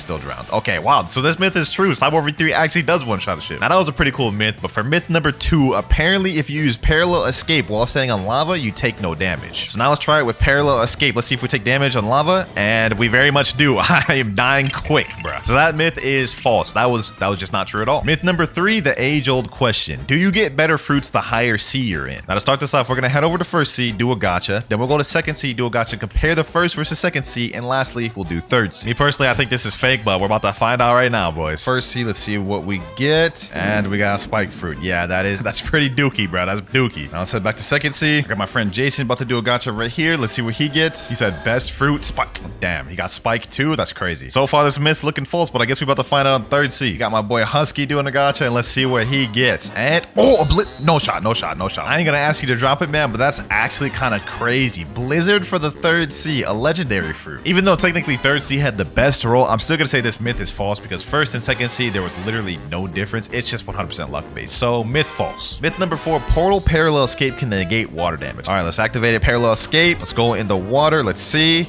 Oh, there's no damage. The moment it ended, I started taking damage again. Nah, that's actually fire. Let's see that one more time. All right. Parallel escape. Yeah, no damage. Look at that. That's kind of crazy. Now that one surprised me, but let's see if this next one will. For myth number 5, apparently the more mastery you have, the more damage you'll deal with weapons, fighting styles, or fruits. All right, now to test this out, what I'm gonna do is I'm gonna equip one of my lower mastery weapons, like pipe or something. Now that we have equipped, let's go ahead and do an M1. Let's see how much damage this does. M1, 1,398. Now what I'm gonna do is I'm gonna kill a bunch of these NPCs so we can get our mastery up, and then we'll check the damage then. We're at 83 mastery right now. There we go, last NPC there. Now we're at 107 mastery. That's about a 20 mastery difference. Let's see how much gone up. Oh look, 1,410. That myth is actually true. I never even knew about that. The more mastery you have, the more damage your weapon, fighting style, or fruit deals. Myth number 6, if you start a raid while in combat, you can PvP inside the raid. So let me tell my boy, come to Sea Castle. There we go, we're in combat. Let me go ahead and buy a raid chip. Let's see, are we able to PvP? No, we're not. We're still allied. Now that raid myth wasn't true, but let's see if this next one is. Apparently, if you're sitting in the raid boat, when the raid ends, it'll bug the game. Right now, my boy's on the second island, so we'll see when he finishes. Third island down, fourth right there. And now the moment of truth, boys. Is this myth true? And, oh, yo, it took the boat to the land with me. What the heck? Wait, it just disappeared. Okay, well, that glitch only lasts for a second, but I would say that is true, bro. That is actually weird. I don't think you'll ever use that myth, though, but it's still pretty cool. Myth number 8, if you use Do Z on the ground, it'll fling you up. Now, if we go ahead and equip Do and use missile jab, you guys can see it has a little bit of pushback when you just use the move in general, but apparently if you aim it at the ground, it'll fling you up in the air. So I guess let's find out. All right, here we go. Let's aim it down. Boom. Oh, damn, that actually kind of flings you kind of high up in there. Okay, myth true. Next up, if you hold Superhuman X and equip another fighting style while holding it, it'll make you stuck forever. Gotta say goodbye to my electric claw fighting style. Let's talk to the martial arts master. There we go, Superhuman. Let's hold Superhuman X while trying to talk to Sabi. Huh, it doesn't even let you. All right, well, I tried it on Sabi. Let me see if it works on any of the other NPCs. Let me just try this real quick. All right, there we go. I'm holding Conqueror Gun while talking to this guy. Let's switch to Death Step, and it worked. I'm stuck. What the heck? Yo. Okay, so this myth is actually true. If you do that, you literally just become stuck. Now, that was pretty cool, but I think you'll like this next one even more. We all know about the mansion in 3rd C, a place where people can be safe, or so you thought. There is actually an area in the mansion where there is not a safe zone. Apparently, if you go up these stairs and go in this upper left corner, there will be no safe zone there. You guys can see the safe zone over here. Let me jump up. Now there's no safe zone. Okay, hold on. So I should be able to hit my friend, right? Let me see. Oh, I can actually hit him. That myth is true. Now, we all know about the Buddha shift glitch, where you unshift the Wicked Buddha, quickly switch over to a sword, and now you have massive swords which have increased hitbox. But apparently, for this next myth, it works for guns as well. Now, normally when you go to Buddha and you pull out a weapon, you guys can see it's still pretty small. I don't even know how this is going to work, but let's go ahead and try it. We shift, unshift with the gun. Oh, wait, hold on. That does look like it got a little bit bigger. Not as big as the swords, but look, that does look kind of bigger. Let's look at the size right now. You guys can see. Let's put it away, pull it back out. Yeah, it got like 5% bigger. Let's try that with a different gun though. Let's say Kabucha. All right, let's try it again. There we go. Oh, wait, actually, this looks kind of big. Hold on. Put it away, pull it back out. I think it did get slightly bigger. I can't really tell, but to me, it looks like it got slightly bigger, so I'm gonna say true. But let's see if this next myth is true. Apparently, Control Gamma Rush can hit players in the safe zone. So in case you guys didn't know, when you use Gamma Rush, it hits anyone inside of the room. So the theory here is that we hit somebody outside of the room with Gamma Rush, and it should hit players inside the safe zone as well. So I got my friend Mirage here. Let me go ahead and hit him with the Gamma Rush. My friend Exotic is in the cafe. You guys can see him right there. Like, don't believe it is hitting him right now. Let me see. Okay, hit Mirage. Let me see. Did it put me in combat with him? And no, cannot attack players in the safe zone. So this does not work whatsoever. Myth fake. Myth number 13, ice fruit doesn't take damage from lava. I don't believe this because it'd literally be the exact opposite of the point of ice. But I'm here to bust them, see if they're true or not. Let's go ahead and do it. And oh, that's already false. I took damage. Let's see. I mean, I'm standing still right now. I'm not taking damage. Let's walk around. Oh yeah, we're done. We're done. That myth is not true at all. But what about this next myth? Apparently, you can glitch the Saber Expert out of his little zone. So what you need to do is equip Sadie and use the Swords Dance while he's in the corner or whatever. And I guess it's supposed to glitch him out of the area. Let's see. Oh, it actually got him out. Hold on. Let me go see. He's not in the room. He's outside. He's right here, bro. So you could actually use this to troll first C players and like get the Saber Expert to kill him. That's actually kind of cool, man. Myth confirmed. Myth number 15. If you use Rocket Flight and quickly switch over to another fruit, it'll bug you and make you fly forever. I don't know if the timing on this is hard, so let's go ahead and try. Let's do it. 3, 2, 1. Boom. Oh, no, it didn't work. Okay, maybe I got to try that again. Let's try this one more time. Let me click equip. Blast off. Oh, it worked. I'm literally floating. My hands aren't even on the keyboard right now, bro. My hands aren't even on the keyboard right now. I'm literally just floating infinitely. Okay, so that myth is confirmed. And that was a cool one, but I think this next one will be even better. Myth number 16. If you unequip Curse to Katana right after hitting someone with the Slayer of Goliath, it'll make them stuck forever. All right, so here's how we're gonna do this. Apparently, if I open my menu, now I use Slayer Goliath, right? Moment it hits, unequip, he can't move. He's literally stuck. He's literally stuck, bruh. And now I can do whatever I want with this man. Yes, sir. No Diddy. I'm just playing, bruh. So that was how it looked like on him, but now I'm going to show you how it looks when he does it on me. And this will also tie into our next myth. He's got to do it real quick. There he goes. Boom. Now I'm stuck. For our next myth, if you teleport while being stuck like this, you'll get kicked from the game. So let me teleport somewhere far like Fountain. You guys can see my hands aren't on the keyboard. I'm literally like just flinging like this. And the game anti-cheat is going to kick in and kick me from the game any moment now. All right, I've been doing this for about 5 minutes and even teleporting to different islands to see how it would react and if it would kick me. I haven't gotten kicked yet. It's a cool glitch, but false myth nonetheless. Next myth though, Ice Admiral in First C is invincible if you don't have the quest active. So if you go over to Frozen Village and go under here, you can see there's this door, which normally would open if you had the quest line, but we don't, so we have to teleport through it like so. And you guys can see there's a Ice Admiral boss. Now, apparently he's gonna be invincible if you don't have the quest. Let's see, let's try to attack him.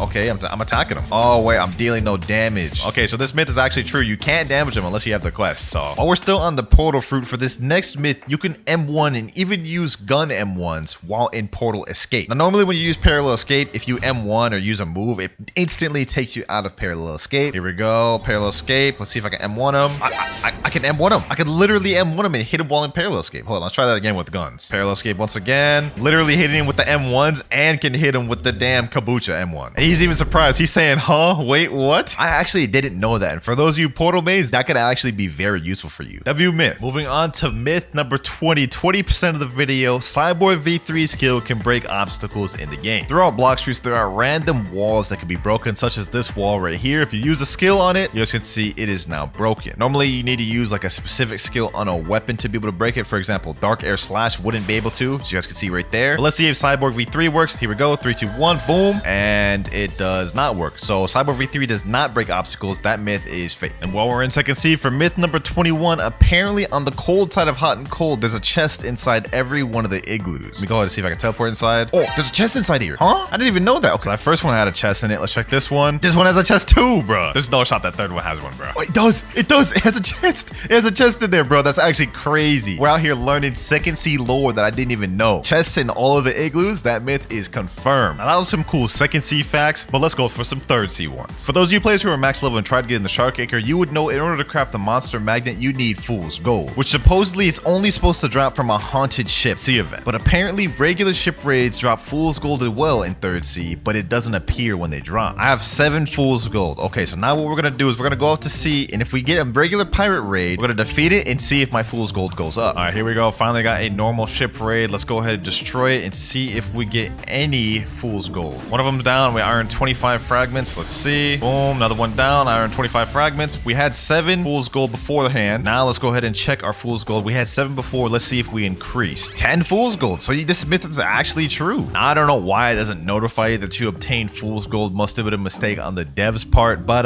Blox Fruits team, please fix this. Not many people know about that. Next myth, apparently if you use a transformation, then teleport to third C, it'll bug you. Now, I highly doubt if this is even going to be true, but we're here to test it out. Let's go ahead and do Buddha shift. Let's talk to the experienced captain. There we go. Let's teleport to third C, and here we go, and nothing happens. Just a normal game. I can still transform and shift. Yeah, nothing happened. That was a little bit disappointing, but let's see if this next one isn't. Apparently, if you equip the magma fruit, spawn a boat and go out to sea and go under the boat like this and use magma shower, it'll give you magma arms, like a bug or something. So let's test this out. Let's go under the boat like this. Magma arms, magma shower. Oh, there we go. It worked. So you have to kind of drown yourself a little bit, go into the boat and use it to the point where it interrupts the move. And then it just creates this blob of magma, bro. That's weird. Myth confirmed. Next myth, apparently Cyborg V4 is faster than Mink V4. Now, I don't really believe this one, but that's what we're here to find out. Got my friend Mirage here. He's going to be Mink V4. I'm going to be Cyborg V4. Let's go ahead and get each other V4 real quick. There we go. I got my V4. Now what we're going to do is we're going to race around this little circle and back here, and the first person to get here wins. Let me say 3, 2, 1, and go.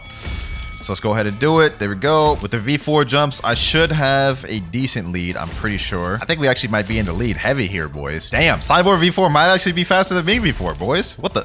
Look at this. I won. I won. Wait, if I did another Cyborg jump at the end, I would have won, but he just barely won, man. He said, yeah, I think you won that. Yeah, I kind of messed up at the end by not doing another Cyborg jump, but in terms of actual speed, Cyborg V4 with the super jumps is way faster. I clear way more distance. So that myth is actually confirmed, man. Now, that was a cool one, but I'm interested to find out if this next one is true. For the next myth, apparently you can make Kitsune fly while in Angel V4. So first things first, I gotta reset my race. Hopefully we get Angel first try. There we go, Angel race. Now what I'm gonna do is get both Kitsune form and V4 at the same time. There we go, V4. Let's activate it. Now let's go ahead and transform to Kitsune, and let's see. If I hold space, I should be able to fly, right? Okay, hold on. It's not working. Normally when you hold space, you should be able to float with Angel V4. It's not working. Okay, what about Q? I can't even glide with it. Okay, yeah, this just straight up does not work at all. I was hoping that would, because normally, as you guys can see right here, you can levitate and also glide and fly with Angel V4. Normally it works while holding moves, but it seems like with this, it does not. Myth sadly busted. But while we're on the Angel race, this next myth is not really kind of a myth, but just an experiment, I guess. But apparently using Gravity X with the Angel Bow is a one-shot. So let's go ahead and test it out. So I got my friend Mirage here. I got the Angel V4 active. Let's use Gravity Obeisance and go up to him. Let's see if this one-shots him. And it almost does, but it doesn't. Oh my gosh. Oh, it doesn't. It doesn't. I thought that would. Myth busted though. That does not one-shot. He is a 30 million bounty though. Let's see if it works on a 2.5 mil. Here we go. Let's use it. Gravity Obeisance with this. And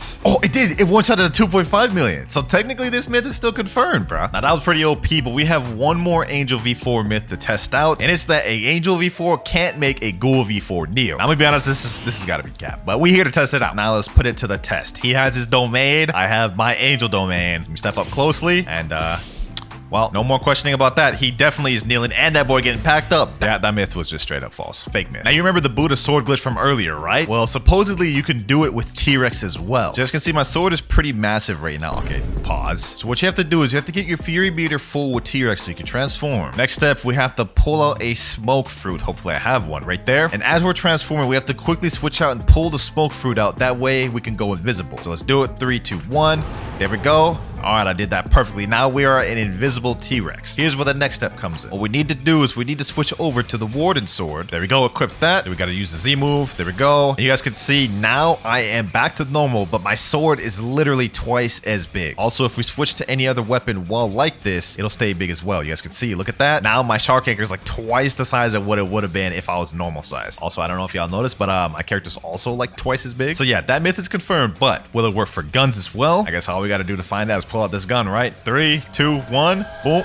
The gun is still small. Okay, so yeah, this does not work for gun. That myth is false. Now, we all know the rubber fruit is immune to rumble, right? As you guys can see, I'm not getting hit by this lightning. But apparently, the rubber fruit is also immune to pull V1 and V2 moves. Let me tell my friend, go ahead and equip pull V1 and try using a move on me. Go ahead, use a move. Okay, no, I still got hit by that. What about the second move? Yep, still got hit by that too. That's a little surprising. I thought I wouldn't get hit since it's lightning, technically, but maybe I'll still be immune to pull V2. Let's find out. And I am not immune. Now, that didn't work, but let's see if this next one does. Apparently, if you use El Diablo on Soul Guitar, it has life steal capabilities. So let me tell my friend to come here real quick. Get me low, my boy. All right, there we go. There we go. That's good enough. That's good enough. We have 2,700 health. I'm going to use El Diablo and let's see if my health goes up. Oh, it is going up a considerable amount. Damn, it just jumped up to 4,000. So that myth is actually confirmed. And while we're on Soul Guitar, this next myth may be interesting. Apparently, if you teleport to Haunted Castle, go over to the living skeleton and hit them with the Soul Guitar M1, it'll actually heal them. I don't believe that at all, but let's go ahead and just test that out. Let me get this boy low real quick. Let me hit him with the M1. No, it's still dealing damage. It is still dealing damage. I don't know who came up with that myth, but that is just not true. Apparently, you drown in water twice as fast when you have sand activated. Now, to test this out, we're going to go ahead and do it right now without sand. Let's see how quick I drown. I would say this is probably about like close to 10 seconds around there. Now let's go ahead and equip the sand fruit and see how quick we drown now. In the anime, canonically, sand is twice as weak to water than most other devil fruits, so they should make sense. Let's see. Oh yeah, that is quick. That is way quicker, bro. That myth is confirmed 100%. Next myth, apparently when you dash, you go further if you jump. Okay, normal dash goes what, like 1, 2, 3 squares. Let's do a dash and a jump. Oh, you do go further. You go like twice as far. Okay, that's actually interesting and useful. So if you're in PvP, make sure to utilize them jumps, boys. Myth number 36, you can get more than 3 rumble dashes. Now the timing on this is a bit hard to do, but what you have to do is you have to wait a little bit between each electric flash. Electric flash for 1, wait a second. Electric flash 2, wait a second. Electric flash 3, wait a second. Now let me start spamming it. Oh, I do not believe that worked. Here's a video of a guy doing it right here though, and he's about to demonstrate how you do it. So this myth, I believe, is confirmed. I just got the timing wrong. You guys can see right here, he's spamming the F button. 3, 4, 5, 6, 7. He got 7 dashes there. So clearly the myth works. I just couldn't get it down. Number 37, apparently if you activate V4, transform to leopard, then reset in water, something crazy happens. Don't really know what that's gonna do. I think I'm just gonna end up dying. So like, let's just try to do it, bro. Okay, and I don't think anything happened. That myth is just false. But let's see if this next one isn't. Apparently, you can make a fruit invisible. And what you have to do is you have to reset, and as you're resetting, you drop the fruit, and apparently it'll become invisible. So what I'm gonna do right here, I'm gonna reset, boom, but I'm gonna drop the fruit. You guys can see I dropped that out of my inventory. It should be on the ground, right? In this exact area, I should be able to pick it up. Let me see. Let me go on the ground. Oh, I picked it up. It's invisible. It's in my inventory. It's in my hand, but I can't see it. Hold on, let me hand it over to my friend Husky. Let me see. Now he's literally holding the invisible fruit. That is actually kind of crazy. Now, apparently, Portal M1s can glitch you inside walls. For those of you who don't know what Portal M1 is, basically it's this right here. Now, I've never actually glitched inside of a wall with this, but let's go ahead and test it out here. Let's see. Let's aim it at this. Let's go in there. Oh, damn. I literally got that first try. So that myth is confirmed, bro. Like, there's no question about that. That one is confirmed. You can glitch inside walls with that 100%. Next myth, apparently if 2 T-Rexes use the C move on each other, it bugs the game. 3, 2, 1, go. Oh, damn, that bugged the game out, bro. I honestly didn't even expect that would work, bro, but that was kind of crazy. Next myth, if you equip Portal and use Dimensional Rift, you won't be able to use your World Warp while in Dimensional Rift. Now, I've actually never tried this. I've never tried teleporting while in my Dimensional Rift, but let's go ahead and try it. Okay, the gateway pops up, but will we be able to teleport? Let's click Sea Castle, and nothing happens. The portal appears there, and it went on cooldown, but you can't actually teleport. So yeah, that myth is true. Next myth, apparently if you join a game as a Marine, then switch over to Pirate, you won't be able to ally anybody. Start as a Marine. As you can see, there is no ally button. Normally, it'd be where my cursor is right now. But usually, when you go switch to a pirate, the button should reappear. So let's go ahead and switch to a pirate and see if it does. And no, it doesn't. You see that little empty spot right there where my cursor is? That's where the ally button would normally be. But since I started off as a Marine and switched over, the ally button just glitched out, which is very weird. The devs should definitely patch that, but that is myth confirmed. Number 43, if you kill someone and then do a gacha, you're guaranteed to get a legendary fruit. So let me type in chat, someone come out here, please. Let me go ahead and quickly just pack up one of these boys, you know what I'm saying? Let me pack up this boy right here. Boom, boom, boom, boom. And one, finish him off. Now let's go ahead and do a Blox gacha and chop. That just did not work whatsoever, bro. 44, if you're Mink V4 and use Mink V3 while in water, it'll negate the water damage. There's no shot this works, right? Like, there's actually no shot. Okay, we're at the water. We have V4 activated. Now let me use V3. Yeah, we're definitely drowning. We're definitely drowning. That is 100% cap. Number 45, apparently you can use Control Gamma Rush outside of the room. If you hold Gamma Rush, wait like 30 seconds, eventually you will be able to move and use it outside of your room. You see, now my arms went down and now I can move, but I'm still holding it. My hand's still holding V right now, as you guys can see. What I'm gonna do is I'm gonna have my friend come over here outside the room. I'm gonna let it go. Boom, it activates, it hits him, and now the room is gonna teleport to where I'm at, right? Or I guess not. I don't know what the heck just happened, but it still did damage. You guys can see there. So yeah, that myth is 100% confirmed. And the last myth was true, but let's see if this next one is. Does the Gamma Rush glitch have infinite range? All right, here we go. I'm about to walk up to my friend Mirai. Go ahead, teleport me. There we go. Let's see if it works. Oh, it still works. It does have infinite range. It can be hit no matter where you are. Next up, apparently if two Gravity Cane users use Dimensional Grasp on each other, it'll bug the game. All right, so I got my friend Mirai here. He's gonna use his Dimensional Grasp at the same time I do. Go ahead, hold it, and 3, 2, 1, go. Yeah, nothing really interesting happened there. Okay, well, that myth is false. Now, it didn't work with Gravity Cane, but what about Midnight Blade? It's gonna be the same premise. We're both gonna use portal opening on each other and see what happens. All right, go.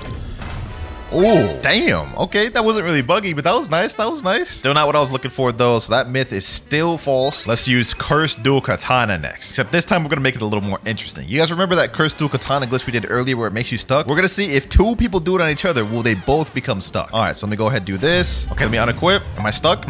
No, it does nothing. Okay, well, that unfortunately was false. Doesn't work. Now, all three of those weapon myths were false. None of them worked, but let's see if this fourth one does. If two Spiky Trident users use Stow Hurricane on each other, will the game bug? 3, 2, 1, go. Yo, yo, that's what I was looking for right there. I was looking for something game breaking like that, man. One last time. 3, 2, 1, go. What the, bro? He literally just teleported me to like under the map, bro. What? This myth is confirmed. Something crazy indeed does happen. Number 50, boys. We're now halfway through the video. Apparently, the CDKX glitch works on NPCs and you can break them to where they can't move. All right, let's hold it. Boom, unequip. There we go. Let's see. Is he able to move? Man, stuck. So that actually works on NPCs. That could be a way you could glitch NPCs. Number 52, if you eat a fruit and leave game before you finish eating it, when you join back, it won't activate. So let's say, for example, you accidentally ate a chop. If you leave while in the middle of eating it, when you join back, you'll still have your previous fruit. Just to make this as realistic as possible, I'm gonna equip kids today and pretend I'm eating this chop fruit. Eat. All right, here we go. Let's reset. Let's join back and let's see if we still have Kitsune equipped or if we have chop equipped. All right, here we go. Here we go. And I still have Kitsune equipped. So that is true. If y'all accidentally ate a fruit, one way you could avoid using it is just quickly leave the game before it finishes eating. Apparently, if you use Flamingo Ride on an NPC, it makes it to where the NPC can no longer attack you, immobilizing them. So let's go ahead and go up to this NPC. Let's test if that's true. There we go. He's still attacking me. Hold on, let me see. Oh, that doesn't work. Hold on, let me see. One more time. Oh, wait, it does work. Don't really know why you'd want to do that, though. Now, it worked on NPCs, but for the next myth, does it work on bosses? Let's go ahead and go up to Bow and Hancock and let's use Flamingo Ride. And it doesn't look like it works on bosses. Okay, let's give it one more try. Yep, didn't even pick her up whatsoever. So that myth is false, but the first one is true. Next, apparently, if you go inside a Buddha, you won't be able to sky jump. So you guys can see right now, I can sky jump as usual, normal. Let me just go inside him, and now I won't be able to sky jump. You guys can see right there. For some reason, it's just disabled. You can't sky jump inside Buddhas. That myth is true. He said, what, you checking up there? Nah, bro. No Diddy, bro. No Diddy. Relax with the sus jokes. Next myth, apparently if someone summons a Sea Hunter boat and you go inside the boat like this and transform to Buddha, it'll make the boat fling. So let's go ahead and do it. Buddha. And it didn't really do much of anything. Okay, let's try that again. Maybe it's similar to the magma one where I gotta be under the boat. Let me do it like this. Under the boat. Okay, let's do it like this. Yeah, nothing's happening. I'm drowning though. I'm drowning. expounding though. Just let me know in the comments down if this is true, but for me, it's looking like a false. Next one, if you use lightning thrust while using the teleport to home feature, it'll make you fleeing. Teleport to home, I'm gonna equip E-Claw, and the moment it gets to 1 second, I'm gonna use lightning thrust. Oh, it's supposed to put me on land when you teleport home, but lightning thrust made it like fling me like up in the air. That was weird. Okay, that myth's confirmed. So earlier we couldn't sky jump inside of a Buddha, and that myth was confirmed, but apparently for this next myth, you also can't sky jump while inside of a boat. This one I think is a good one to try it out on. All right, so I'm gonna stand right here and I'm gonna try to Geppo. I'm spamming my Geppo. It's not working. Let me go a little bit outside of the boat and it's working. Let me go inside of it and it no longer works, which is weird. I don't understand why that doesn't work. Number 59, spring is faster than the light fruit. All right, now to test this myth out, I have my friend Exotic right here with the light fruit. We're gonna race at the end of this bridge and whoever gets to the end first wins. 3, 2, 1, and go. Boom. Ooh, we're actually winning. We're actually winning, boys. Spring actually won. Spring actually won, bro. And I wasn't even going as fast as I could. Now, in terms of traditional speed, Spring is just not even close to as fast as Light. But in a race like this with walls to bounce off of, Spring is the fastest route in the game, hands down. Next myth, if you sit in a boat while teleporting to home, the boat will come to land. So let me get my boat over here and let's sit down and teleport. See if it goes. Oh, what? It actually worked. Huh? Next up, apparently Love X has infinite range. I did this in a video once and y'all didn't believe me. Y'all said it was fake. Y'all said it was scripted, whatever. But let's just go ahead and test it on a small scale. Cupid Zone, right? See that NPC over there, that raider? Let's go to use over there. See that range right there? All right, now let's double that. See that raider over there? I'm now double the distance I was before. So let's go up and see if it still hits. Cupid Zone, boom. It's still hitting. It's over there. It's not hitting here, but it's like right on top of him. Now let's take it a step further and test it out on a player. I got my friend Exotic right over there. We're gonna test it out from this distance. Boom, and it hits. I don't think like much skills in this game would be able to even land that far. So let's take it a step further, go even further back. No skill in the game would really be able to hit this far. Like let me use Soul Guitar. I don't even think that would hit. Yeah, Soul Guitar doesn't even hit from this distance. So let's see if Cupid Zone does. All right, so let's go ahead and use Cupid Zone. Let's hold it. There we go. Let's go ahead and shoot it out. Boom. And it's still hitting him. It's still hitting him from that distance. That's crazy. So there you have it, man. There you have it. Cupid Love Zone is infinite range. Literally no move in the game is going that far distant. Next up, you can phase through the ground in second C using Buddy Sword. Now to do this, what you need is someone standing on this brown little path outside a cafe, right? Right in the middle. You jump up, hit him with both Buddy Sword moves real quick, and you guys can see, didn't work that time. Let's try it again. This man said doo-doo. All right, bro, you talking crazy. It's all fun and games, so I launch you into that map, man. It's all fun and games. Let's hit him here. Boom. There we go. You guys can see I launched him under there, and man's just drowned from the water under the map. Number 62, apparently if you use Dragon Transformation in lava, it's immune to damage. So let's go ahead and go over here to the lava. Let's use the Dragon Transformation, and let's go down and see if we can be damaged. Trying to go down as far as I can. It's not letting me, so technically by default this myth is true. Number 63, there is a hidden area inside Haunted Ship. So if you equip Portal and teleport the Haunted Ship, and then you switch over to the T-Rex fruit, there we go, got max bar. Then you have to go in this room right here where the raid boss spawns, go up to the chandelier, go to the top of it right here, transform to T-Rex, and then hit teleport. You guys can see this is now a secret area which is technically under the cursed ship. Now that myth is true, but let's see if this next one is. Technically, this is under the cursed ship, which means you should be underwater. Can you move around in this without dying? Okay, let's take a step. Oh, damn, my health went down quick. Look at that. I went from 12,000 to 9,000 in like seconds. Look at this. I'm gonna move, watch my health. Went down like another 1,000. What if I flash step? Boom. Let me do this. Yeah, I died. Okay, yeah, that myth is false. You cannot move under here, but it's still a cool area. Apparently, dashing with the Acidum rifle makes you dash faster. So first off, we need something to scale it by. Let me dash without it. Let me see how this looks. Okay, dashing. Let me pull out the Acidum rifle. I wouldn't say it's faster. It feels about the same. If anything, it's slower because my feet are like dragging. I don't know. Yeah, I'm gonna have to say this myth is false. I'm not feeling no difference. But let's see if this next one is true. Apparently, if you drop a fruit on the ground and world warp to a different island, the fruit will come with you. There we go. Got the flame fruit. I'm gonna drop it right here. Now I'm gonna world warp right next to it without picking it up. Right there. Okay, that should be close enough to world warp with me. Dock 1. And the fruit did not come with. So that is fake. Number 67. Using /WinterKloudz luck in chat will guarantee you a mythical fruit at the gacha. Yeah, I already know this one's 100%, boys. /WinterKloudz luck? Yes, sir. This man about to pull a crazy mythic, bro. This man about to pull a crazy mythic. No shot, bro. Actually pulled something. He said that's actually not bad. I mean, it's a legendary. I guess not a mythical, so technically myth's false. But if you use /WinterKloudz WinterKloudz luck, you're guaranteed to at least get a legendary. Next myth, you can use gun attacks while riding a kitsune. Okay, let me go ahead and mount. Let me see if I can do like gun M1s. Oh, you can do gun M1s. Normally, if you do a move, it like pushes you off of them immediately, right? So we could do M1s. Let's see if we can do spiky bomb. Nope, spiky bomb gets me off of them as well. So technically, this is true. You actually can use moves, or at least the M1 while riding kitsune. Next up, if you drop a fruit on the ground and use Dofus Fuchsialade, it'll make the fruit move. All right, so the fruit is right there. See, I'm gonna keep my cursor right there the entire time. If it moves, then we'll see it move off of the cursor.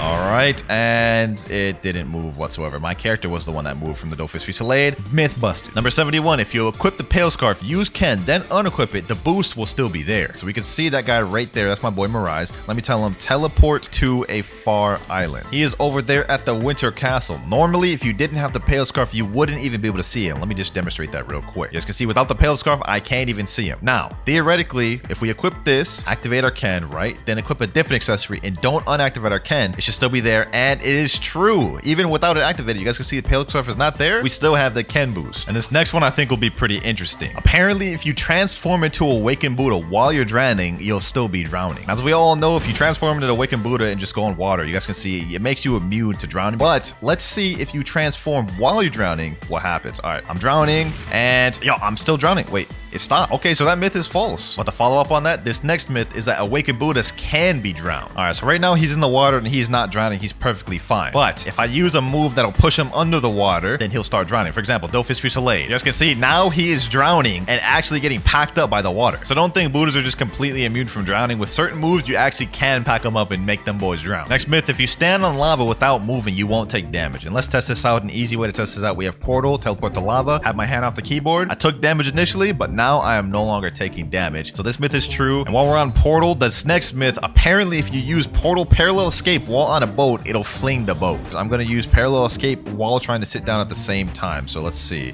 Parallel Escape. One more time. Parallel Escape. And yeah, none of it works. Okay, this myth is false. And continuing even further on the Portal myths, apparently you can't use World Warp and teleport when you're during a Law raid. All right, now I'm going to get this raid started by fighting Law like this. And then I'm going to try teleporting to Cafe. Oh, it's true. You can. Next up, if you use the best friend move of Love while fighting a Sea Beast, the Sea Beast will target the best friend instead of you. So we got a Sea Beast. Now's our time to shine. Let's see if he targets my best friend or me. Let's start hitting him.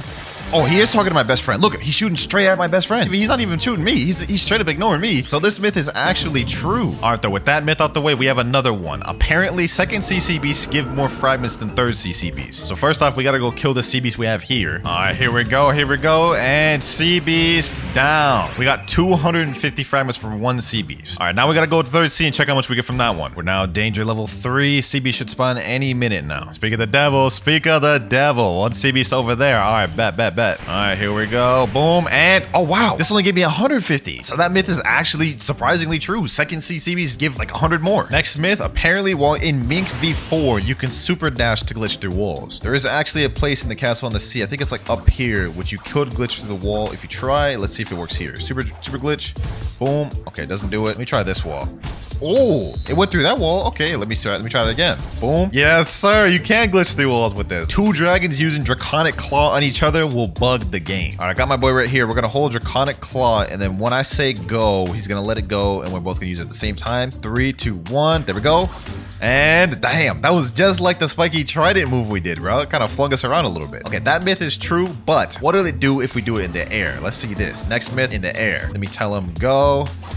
Oh, okay, that kind of bugged it a little bit more. Next myth, you can't go up the stairs to the Temple of Time without there being a full moon active. All right, here we go. Now we got to talk to this guy right here, Mysterious Force. We are now in the Temple of Time. Now this you can go into without a full moon just fine. But if you open this lever, go through this little doorway, go straight across the hall, you guys can see there's another entrance over here, and you guys can see it is completely blacked out. As you guys can see, no matter how much I go up these stairs, I'm never going to end up getting to the top of it because it's not a full moon. Now you may be thinking that the myth is true because of that, but it's false. My boy Mirage is currently up there even though it's not a full moon, and that is because he has his race completely maxed out and have all the gears. If you have those 2 things, you'll be able to go up there at will, whether it's a full moon or not. So this myth is false. You don't need a full moon to go up there. Number 82, Unawakened Magma Ultimate does more damage than the Awakened version. I'm gonna try to aim it right so all of them hit too. Magma Meteors, boom. Okay, there we go. It's doing a lot more this time. 3,597. Now let's go do the Awakened version and compare. Awakened Volcanic Storm, boom.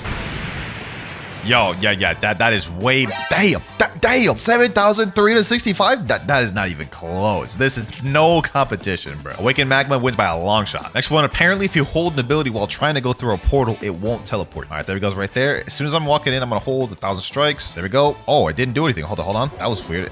The first time it didn't teleport me, the second time it did. One last time, this time I'm gonna try it with Doe. Yup, there it is right there, completely bugged. When you hold a move like that, then it starts to bug. Okay, so that's true. That myth is true. And speaking of not being able to hold moves, if you hold an ability while being teleported through a raid, it will bug you. There we go. And now what I'm gonna do is I'm gonna activate it, except I'm gonna be holding an ability right here. Holding it, should teleport me any second now, and it did nothing. All right, that one wasn't true, but since we're in the Phoenix raid, let's go ahead and do this next myth. Apparently, the Phoenix raid regular NPCs are higher level than the raid boss itself. These guys right here on the first island are level 3,505, and let's see what level the raid boss is. All right, boss about to spawn in. Let's find out, boys. All right, there he goes. Let's go ahead and go in there and see. He is level 2,370. He's actually lower level than the NPCs, bro. What? Now, as you can see, I am now sailing back to the danger zone once again, and the reason why is for this next myth, you can make a Terror Shark despawn. Danger level 4. Terror Shark should be spawning any moment now. There we go, boys. A Terror Shark just spawned. All right, I have to act quick before me and my boat die. So apparently, all you have to do is just press Dimensional Rift, right? When I go in my dimension, he should be disappeared by the time I go out. If this works, this would be lit, bro. Dealing with unwanted Terror Sharks is so annoying. All right, so let's go out now and he should be gone. And, oh, no way. It actually worked. Myth confirmed, man. The cool thing, this also works for any sea event as well. You guys can see a ghost ship just spawned. Dimensional Rift. Now let me go back out and the ghost raid is gone. 88, similar to a myth we had earlier. Apparently, if you eat a fruit and reset while you're eating, it won't activate. Okay, so let's go ahead and eat the ice fruit. And then let's go reset. And let's see, does it activate? It's still activated. That myth is false. It doesn't work like the other one where if you leave the game, it doesn't activate. 89, if you pull out a smoke fruit while transforming to Kitsune, it will go invisible. Let me get all my tails real quick. Boom, boom, boom. There we go. Now what I gotta do is I gotta pull out a smoke fruit. And as I'm transforming, quickly switch over. And there we go, boys. Invisible Kitsune, 100% confirmed myth. Number 90. Now for this one, I gotta talk to this luxury boat dealer and get a boat. I'm gonna get like the lantern boat. Now I have to go back to Portal. And the myth is if you sit down while trying to do World Warp, it won't teleport you. So let me go ahead and just do this. There we go. I'm sat down on the chair and I have my gateway portal menu open. Let me try to teleport to Port Town. And as you guys can see, wow,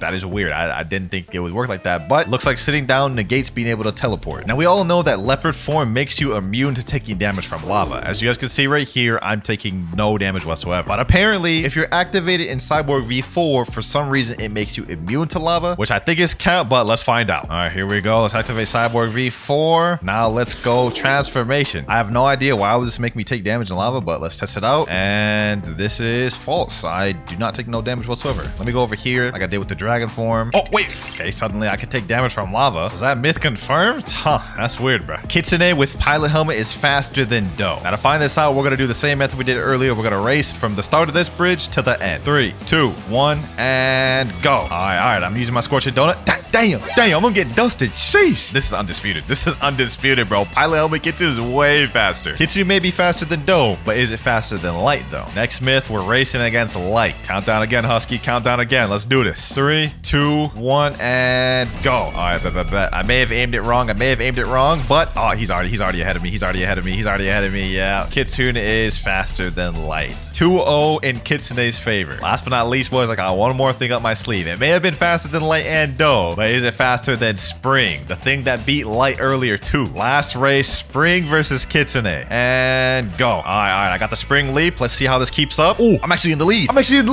Yo, Spring actually won. So Spring's actually even faster than Pilot Helmet Kitsune. That's wild. So the last one is busted. Pilot Helmet Kitsune is not faster than Spring. And while we're on Kitsunes, apparently for this next myth, if you ally someone, let them mount you as a Kitsune, then unally them, the Kitsune will deal damage to the person mounted to them. All right, I got my Kitsune form. Let me do transformation. Let me tell my boy Mirage, mount me. Pause. Okay, there he goes. He mounted me. Now what I'm gonna do is I'm gonna unally him, and now I should be hitting him just by M1ing. Yep, I'm hitting him by M1ing. He's literally mounted to me, and I'm hitting him, bro. That's wild. I can literally just kill him if I wanted to while he's on my back. Even he's surprised in chat. He said, what the hell? So yeah, that myth is confirmed. If you hold a cursed enchantment after you run out of sky jumps, it will lend you more sky jumps. So let's go ahead and use it. 1, 2, 3, 4, 5, 6, 7, 8, 9, 10. I ran out of sky jumps. Can't jump anymore. Let's hold a cursed enchantment. Been holding it for a while. Let's see if this works. And it didn't regen my Geppo. So that is false. Now that didn't work for Kitsune, but I believe it does work for Leopard. 1, 2, 3, 4, 5, 6, 7, 8, 9, 10. Now you gotta hold spiraling kick. You gotta hold it for like 10, 15 seconds, and it'll grant you your Geppos back. One of my favorite glitches in the game. Hopefully it didn't get patched. The moment of truth, and let's see. Nah, I got patched, bro. It doesn't work anymore. Well, both of those myths were fake. Myth 98. M1 spamming while holding Ken Vander grants you a little bit of float time in the air. All right, I'm going to jump up really high, and I'm just going to spam M1 really quick. Oh, you can get a little bit of float time in the air. Okay, you know what I'm saying? We got float time. We got hang time. You know what I'm saying? Okay, that myth is true. Myth 99. The lower stat points you have in health, the less damage you take from lava. All right, so right now, I lose. I don't even really know how I lose. I don't know how to count that, but like I lose a ton per second. Like I died in a matter of seconds. So let's go ahead and do a stat point reset. There we go. 1 defense, and let's see how much I take then. Oh yeah, you take way less. Oh, it just scales with your health. Okay, so that myth is true. And now for the final myth. Myth number 100. Now, as you guys see in Human V4, it affects the terrain, and there's like little rocks or like particles coming off the ground. Now, apparently, if you transform into Buddha, these rocks become bigger, scaling with the size of Buddha. Oh, it does. Look at that. Look at that. Look at the terrain, bro. Look at the terrain, bro. That's fire. That'll be your last myth if I do say so myself. All you've got to do to get aimbot is go to settings, change full screen to window, pull out the buddy sword, and all you have to do is when you want to hit somebody, hold the buddy sword X move, right click the window at the top, and let it go. You can see even though the target was moving, it hit where his hitbox used to be, basically giving you aimbot. That there was just one of the 39 more insane glitches that we have to test. And trust me, the last one is crazy. For glitch number 2, we have a slingshot glitch. And for this one, you need 2 people, so I've got my boy, the glitch master, Fulgurus. So what I have to do is I have to go in the air and hold Curse Katana X down. And what he's gonna do is go in the air and hold Yama X down, and it's going to slingshot me right there. You guys can see right there. Pretty weird glitch, but it's also interesting. Now, if you thought that was cool, I think you're really gonna like this one. For number 3, we have an E-Claw Fling glitch. So for this glitch, you obviously need E-Claw equipped, and then the next step is you need to go to settings and put your full screen to windowed once again. Then what you need to do is hold E-Claw X, go up to the top, let go, then freeze for a second. And then you can see right there, it flings you really far. Like, that is crazy. This could definitely be useful for getting away in certain situations if you can time it good. Now, this next glitch concerns none other than the sound fruit. And for this glitch, basically, it's stacking the F move right here. Now, to do this, you need 2 permanent fruits. One being, obviously, sound permanent, and you need another one to swap to. Now, you see this equip button right here. If you click it once, it shows confirm. What you need to do is you need to get to that confirm stage, quickly use F, then swap. Something like this. Now, you can see I unequipped it. I'm on Spider, and we still have the sound flight activated. And the cool thing about this is it infinitely stacks. So we're about to do it again right here. You see, now I've got 2 of them going at once, and now I've got like literally like 20 of them stacked. Like, this is crazy. And to take it even further beyond, this is what it looks like when you stack like 50 of them. It starts actually lagging the game. Pretty cool, right? Well, if you didn't think that one was cool, you might find this next one a bit useful. So similar to the sound glitch, for this one, we're gonna do the same premise, except we're gonna do it with Flame. A Flame's flight is not that bad, but it's also not that fast. Like, this is as fast as you go with Flame. However, what if I told you we could make that 10 times faster using this glitch? All you have to do is do the same thing we did with sound. Equip to another fruit and quickly use the flight. And you can see we did it first try, and I am like literally zooming right here, boys. Like, this is crazy. Like, let me teleport to an open island, like Sea Castle. Look at that, boys. Look at that. We are just straight zooming. Sheesh. Now, glitch number 6 is gonna blow your mind. All you have to do for this one is transform into the leopard transformation like this. You have to be right on top of somebody like so. Use the spiraling kick and aim it kind of down. Now, it didn't work that time there because you have to be aligned fully, so it may take us a while. Just so you guys can see proof, we are in the safe zone right now, and we are not allied.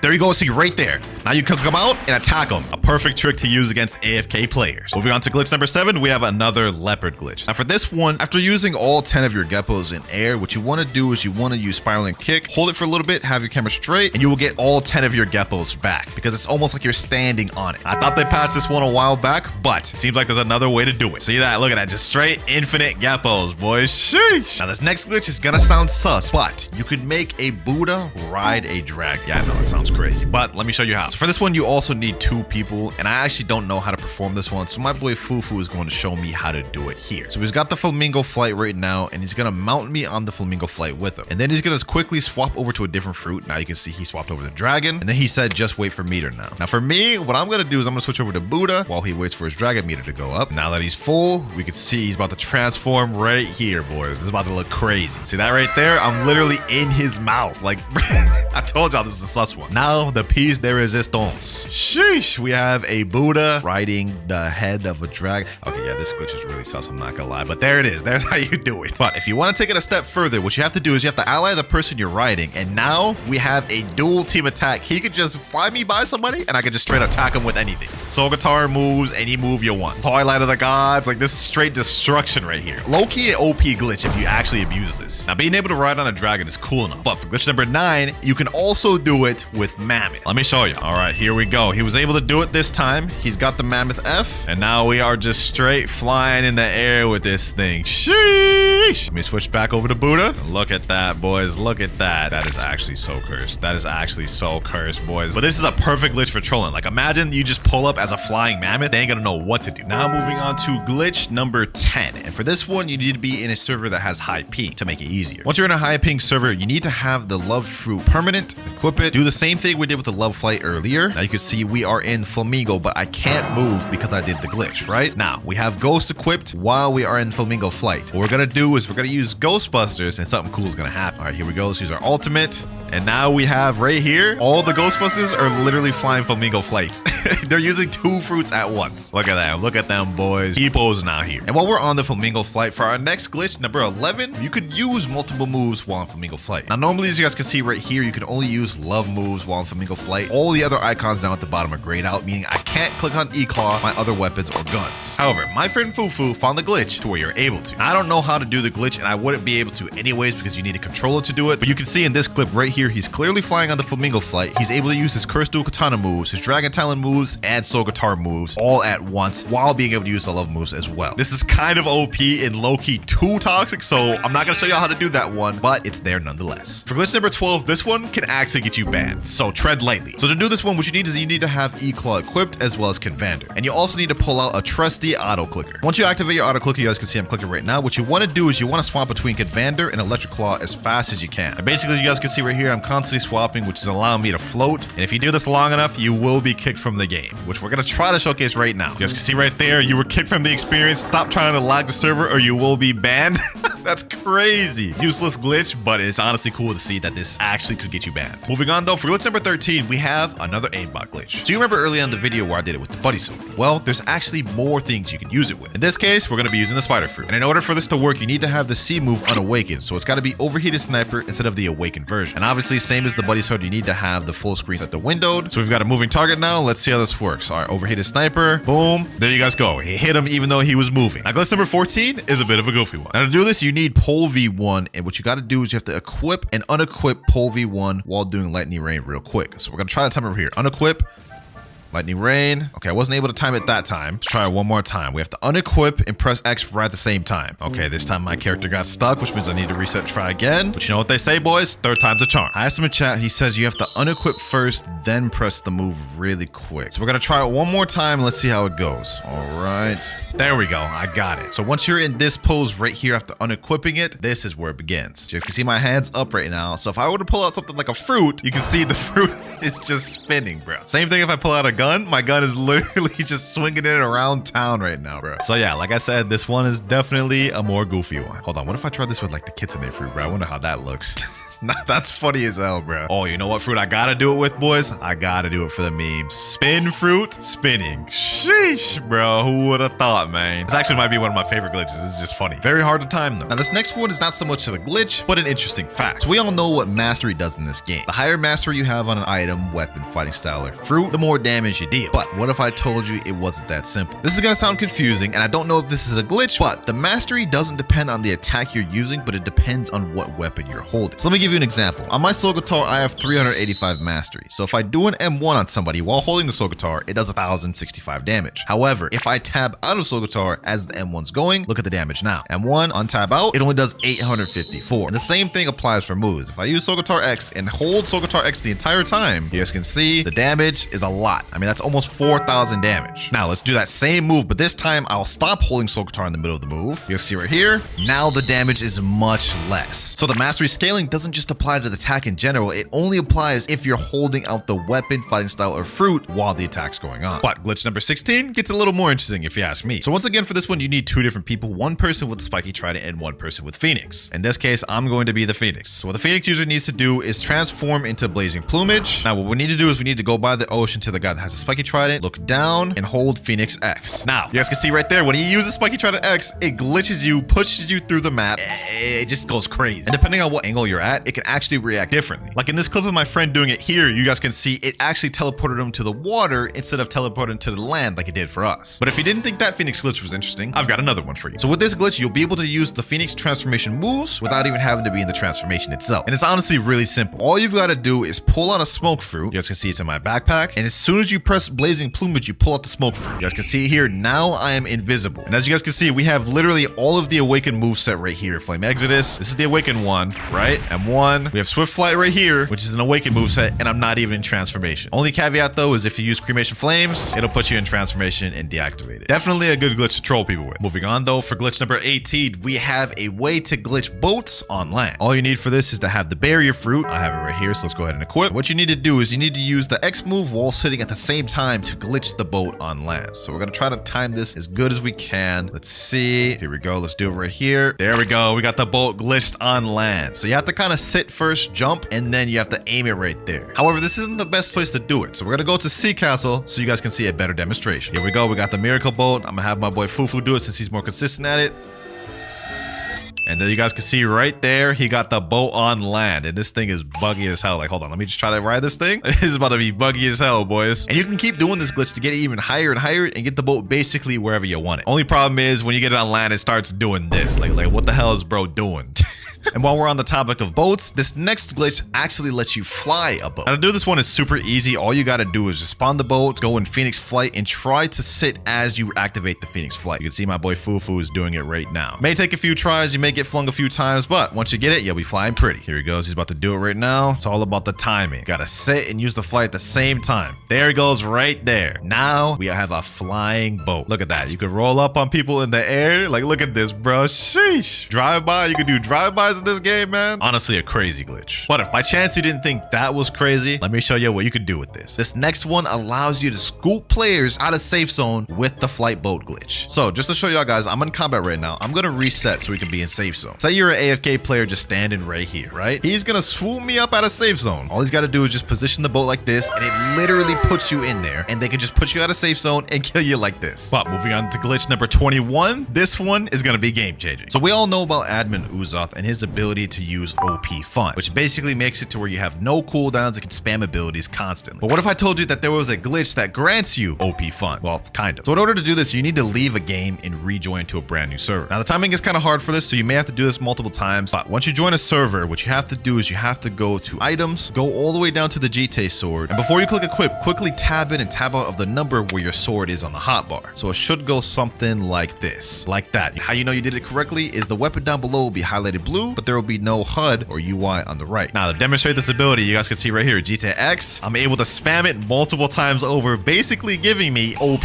Fun, boys. You can also do this with the first move, except it's just kind of like a visual bug. Now this is cool and all being able to use OP Fun with GT, but I bet you didn't know that there are multiple other weapons you can use this with, but we'll get into those later. Now this next glitch is dangerous. So we all know this dome move right here, piece and clothesline. What if I told you there was a glitch to where you could escape it? Now to activate this glitch, all you've got to do is go to settings and make sure you're on Windows mode. Now I'm gonna tell him hit me with it again. This time when he uses it, I'm going to freeze right here, right before it ends. I'm gonna freeze.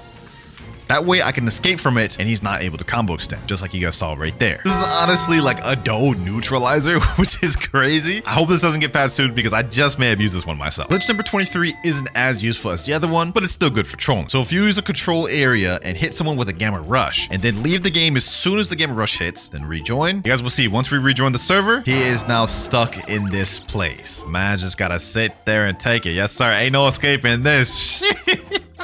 Hold on, pause. He said, all right, bro.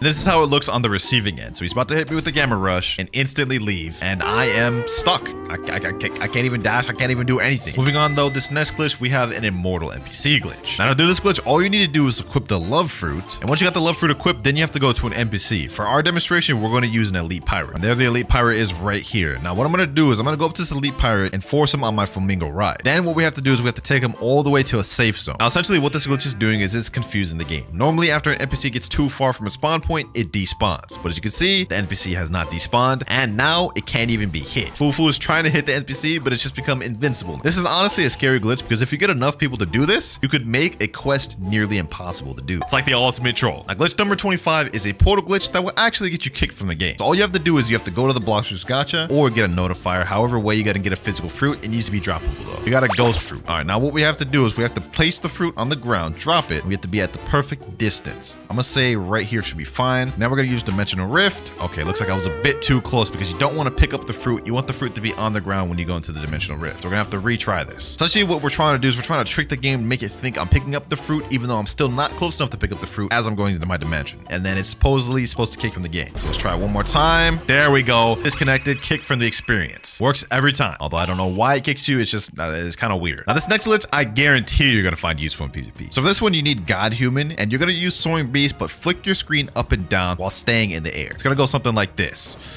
And while you do that, you have increased momentum. You guys can see right here, I was able to go a crazy amount of distance by doing that. Whereas if you just did the God Human Soaring Beast normally, you would only be able to have minimal distance gain. Hey, remember that OP fun glitch I did with GTA earlier, right? And you remember me saying you could do it with other weapons. Well, what if I told you you could do it with one of the best weapons in the game, Darkblade? So similar to how we did it with GTA, you have to join the game on a fresh server, click on Darkblade, quickly double tap the hotbar number your sword is at, like this. You guys can see we did it perfectly first try. It's highlighted and we have no HUD. Now this one's not as useful as the GTA one. Like you could literally abuse the GTA one and get momentum. This one is just kind of more visual. Like it just looks like you're doing the dark air slash over and over and over again, which you can still use to troll people, but it's not as cool as GTA in my opinion. However, don't worry, there's still one more weapon that we can do OP fun with that I think is cooler than how it looks with the Darkblade. Now that OP fun Darkblade glitch wasn't that useful, but I guarantee this one will be, because for glitch number 28, we have the super jump glitch. Now to do this, all you have to do is go to settings, change your movement mode from default all the way to click to move. Now what you need to do is right click, and whenever you right click, you guys can see it'll move where your cursor is. What you need to do is you need to jump and right click at the same time, then press dash, and it'll fling you forward. This is useful because I see a lot of people personally using this in PvP to like run away, avoid attacks, catch up to people, whatever. Like if you get really smooth at it, you'll be able to do it consistently. Like that. It is a bit RNG though, because sometimes it flings you further and sometimes it doesn't. This time it did. Overall though, pretty fire if you ask me. Now this next glitch, you can make an NPC frozen in the air. For this example, we're gonna use one of these elite pirates. And to do this, we have to use God Human C, but aim it up.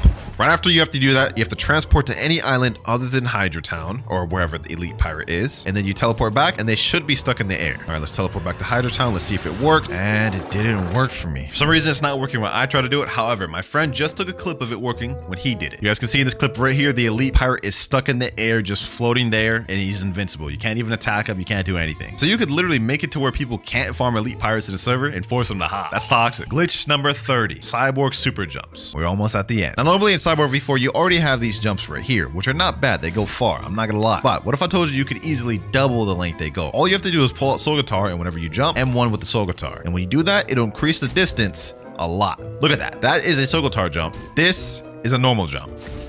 See the distance increase? Another useful tip y'all should use in PvP. 10 more glitches to go. Now glitch number 31 is a bit tough to recreate, so my friend got a clip for us. Do you remember earlier when we were able to make a bolt fly with Phoenix? Well, you're also able to do it with Kitsune, as you can see in this clip right here. The only thing is with Kitsune, it is very glitchy and sometimes just teleports you in random places like you see here. Like look at that, he just randomly teleported up and then the bolt just fell. And on top of being able to make a bolt fly with Phoenix and Kitsune, you're also able to do it with Dragon. So yeah, that's pretty interesting, but for glitch number 32, it gets even better. So for glitch number 32, we're gonna do the same thing we just did in the previous one. We're gonna make a boat fly with Kitsune. However, this time it's gonna be different. So you guys can see he's trying to position me to sit in the boat right now. And you guys can see the boat is really glitching, and it's going to glitch to the point to where we literally just die. Look at that. We literally just die. I don't know why this happens, but it's just crazy. That was one of the most random glitches we have in the video, but it's there. And now for glitch number 33, the coolest OP fun in my opinion. OP fun with Fox Lamp. This one is so cool in my opinion because look, you can just stack the Fox Lamp Z and it's just there like that. Like look at that. That looks so clean, bro. Now obviously the GTA is the most useful and practical because of the movement you get out of it, but I feel this one is the coolest one. Now if you thought OP fun with Fox Lamp was OP,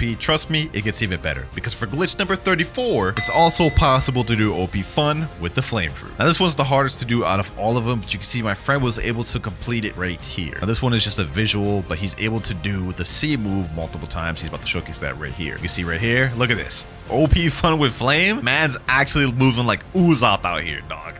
But to do the OP fun glitch with fruits versus weapons, it's a lot more difficult, and I was not able to do it myself. But aside from that, glitch 35, we have beast fruit stacking. This one's super easy to do, and honestly one of my favorites. You need to have 2 people that have permanent Kitsune, or at least a physical Kitsune. Both Kitsune users have to get all their tails available so they can transform. So let's go ahead and do that real quick. That's 1 tail, 2 tail, and that's 3 tails right there. Next step, you have to ally with the person that's transformed into Kitsune. Now that we're allied, you mount him, then he has to go over to this NPC right here, remove Blox fruit, and once he removes it, I can transform while I'm mounted to him, and we are now on top of each other. Pause. That's really sus. And there's no limit to how many you can stack this. If you have a server full of 12 Kitsunes, all 12 can stack onto each other, and you could have a tower of Kitsune. Pretty fire. Glitch number 36, invisible beast fruit. This works with multiple different fruits such as mammoth, T-Rex, leopard, and dragon. In my case, I'm going to do it with mammoth. So all you have to do is equip mammoth, and as you're about to transform, pull out a smoke fruit or any fruit in general. Let's go ahead and transform, and I mistimed it that time. Me. Let's try that one more time. Transform, smoke fruit, and there you guys go. You can see I'm invisible right now, and we have the hitbox of a Buddha. Look at this. Like look how big this Fox Lamp is. Pause. Bro, there's been so many pauses this video. I promise it's not on purpose. Fire glitch though. Just 4 more glitches left, and things are about to start heating up. For glitch number 37, we have a glitch that is similar to the Control Ultimate we did earlier, except this time it's using Dough. So I'm gonna have Fulgurus right now use Doughfist Fusillade on me, and he's going to leave. And what it's going to do is it's going to make my character freeze, unable to move. Let me say right now, go. All right, he's using Doughfist Fusillade on me. Now he's about to leave the game, and now that he's left, I'm stuck right here. I can't even move. Same exact as the Control one. That's with Dough. Now I have no idea why you'd want to use this glitch. Maybe if you're trying to troll somebody and stun them while your friend kills them, but it's pretty devious. For glitch number 38, we have another Control one. So what you have to do is you have to activate your room, go to the edge of your room, use levitate, then quickly walk out of your room, and you guys can see it'll cause the item to stay in here without exploding. You have to do it really quick though. You guys can see, let me do it like this. Boom. Yep. Now it's just stuck there. You guys can see it didn't explode. I'm gonna do it with this tree again. Boom. Didn't explode. It's just stuck there. So that's a pretty cool control glitch you can use to just kind of destroy their map and just troll a little bit. Glitch number 39, we have the invincibility glitch. This one's gonna be fire. Now to do this glitch, what you need to do is go in a raid. My friend Fufu is about to start it right now. He's saying in chat, basically we do any raid, and at last island you equip flame and don't exit awakened room normally. You TP out of it and teleport to surface, and then you become immortal. So to do this, we've got to complete an entire raid. Let's go ahead and just speed run this thing. Island 1 done there, and now final island available. We go ahead and switch over to flame right now. Now all we need to do is just complete the raid. Last NPC there. There we go. We're teleporting into the room right now. Now we need to glitch out of it. Can't talk to the NPC. We gotta try to find the correct area to glitch through the wall. I think it's right over here. Or is it right over here? I don't remember where. Let's try it here. Yep, there we go. Now that we're out of the room, we have to teleport above the land by going like right over here. There we go. And now that we're above land, we are invincible. Just to prove it to you, I'm gonna have my friend try to attack me. He won't be able to. Here we are right here. Let's see if my friend can attack me. Nope, can't do anything. Can't do anything. He has hockey on and everything. I don't even need my Ken. Like, this is so OP of a glitch, boys. Can we fight NPCs though? Oh, we can fight NPCs. So this seems like a fire glitch if you ask me. It makes you impervious to players. You can't be attacked by players, and you can still farm. Low-key, you could just use this glitch as a shield for grinding if you're low level. But with that glitch out the way, ladies and gentlemen, we move on to the final glitch of the video, the 40th one. And trust me, this one is literally game breaking. Now for this one, I'm not going to show how to do it, because when I say it's game breaking, I literally mean it. seen it. But if you look behind me, my friend right now is destroying the buildings permanently in the game. Like, these buildings are permanently like this. They're not going to respawn.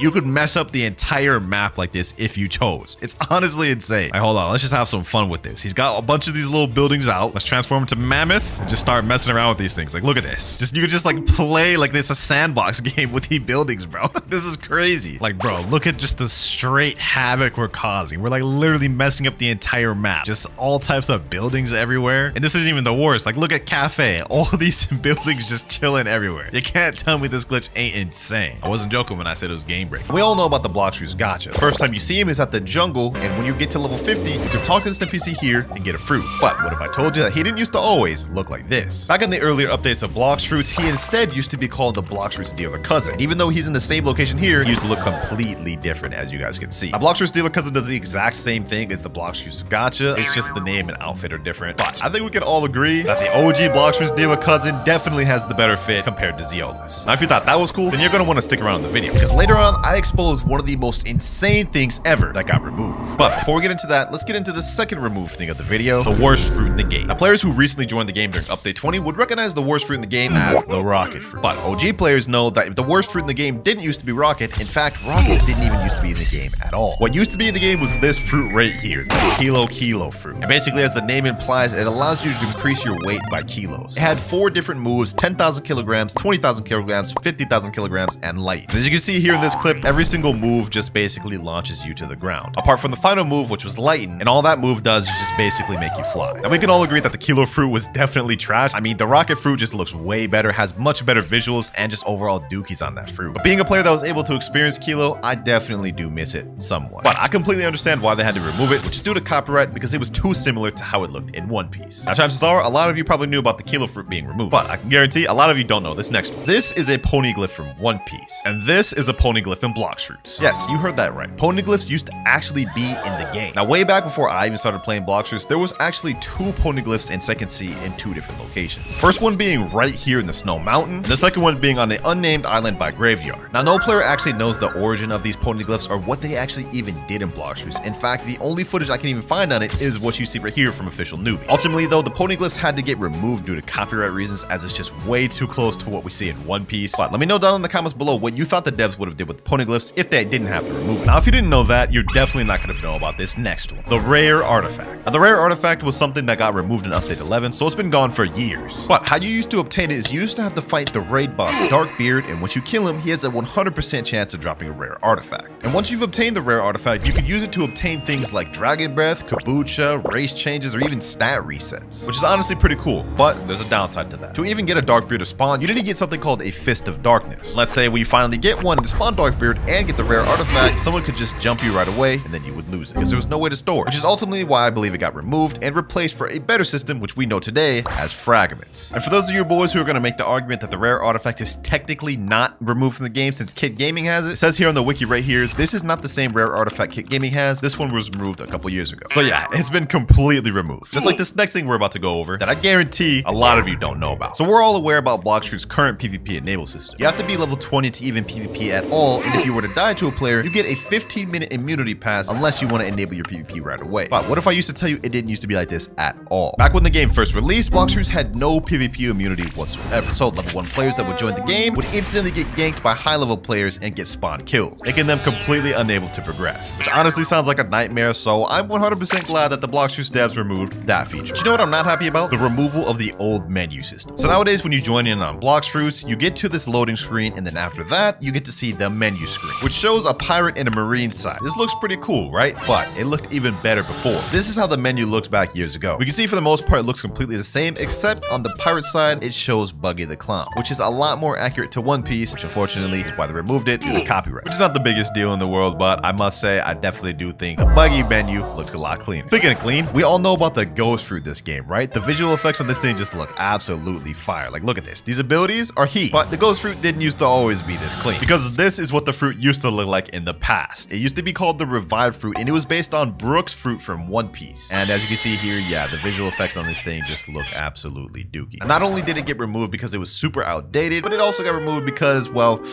it was too similar to Brook's abilities in One Piece. But I think we can all agree that nobody used the revived fruit and much more people used the ghost fruit. So I'd say it was definitely a good decision. Although it's kind of confusing that revive got removed for copyright, but the Sogotar didn't, as this looks almost exactly like how it looks when Brook uses it in the anime. And on top of that, we still have Brook's Rockstar hat as well in the game, so I don't know how these two things didn't get removed, but I'm glad they stayed. Now, so far that was the second fruit we've talked about that's gotten removed. But would you be surprised to know that there are multiple other fruits that also got removed that we're going to be going over on later in the video? Before we get into those, let's talk about a change that I was actually sad to see go. The removal of the Game Pass boats. So on Blox, there's a Game Pass that you could buy called Fast Boats, and it sells for 350 Robux. And it gives you the fastest boats in the game. Once you buy that Game Pass, you can talk to this NPC called the Luxury Boat Dealer, and it gives you access to 4 different boats: Miracle Boat, Sentinel Boat, Guardian Boat, and Lantern Boat. However, before we had the Miracle and Sentinel Boat, it used to be the Speed Boat and the Enforcer Boat. Now, the Enforcer Boat in Blox was actually based off of Portent's the Ace's boat in One Piece, and I think you can see why they got removed. I mean, this is literally a 1-to-1 carbon copy of Ace's boat in the anime. Despite that though, I'm still sad to see the Enforcer gone because I honestly thought it was way cooler than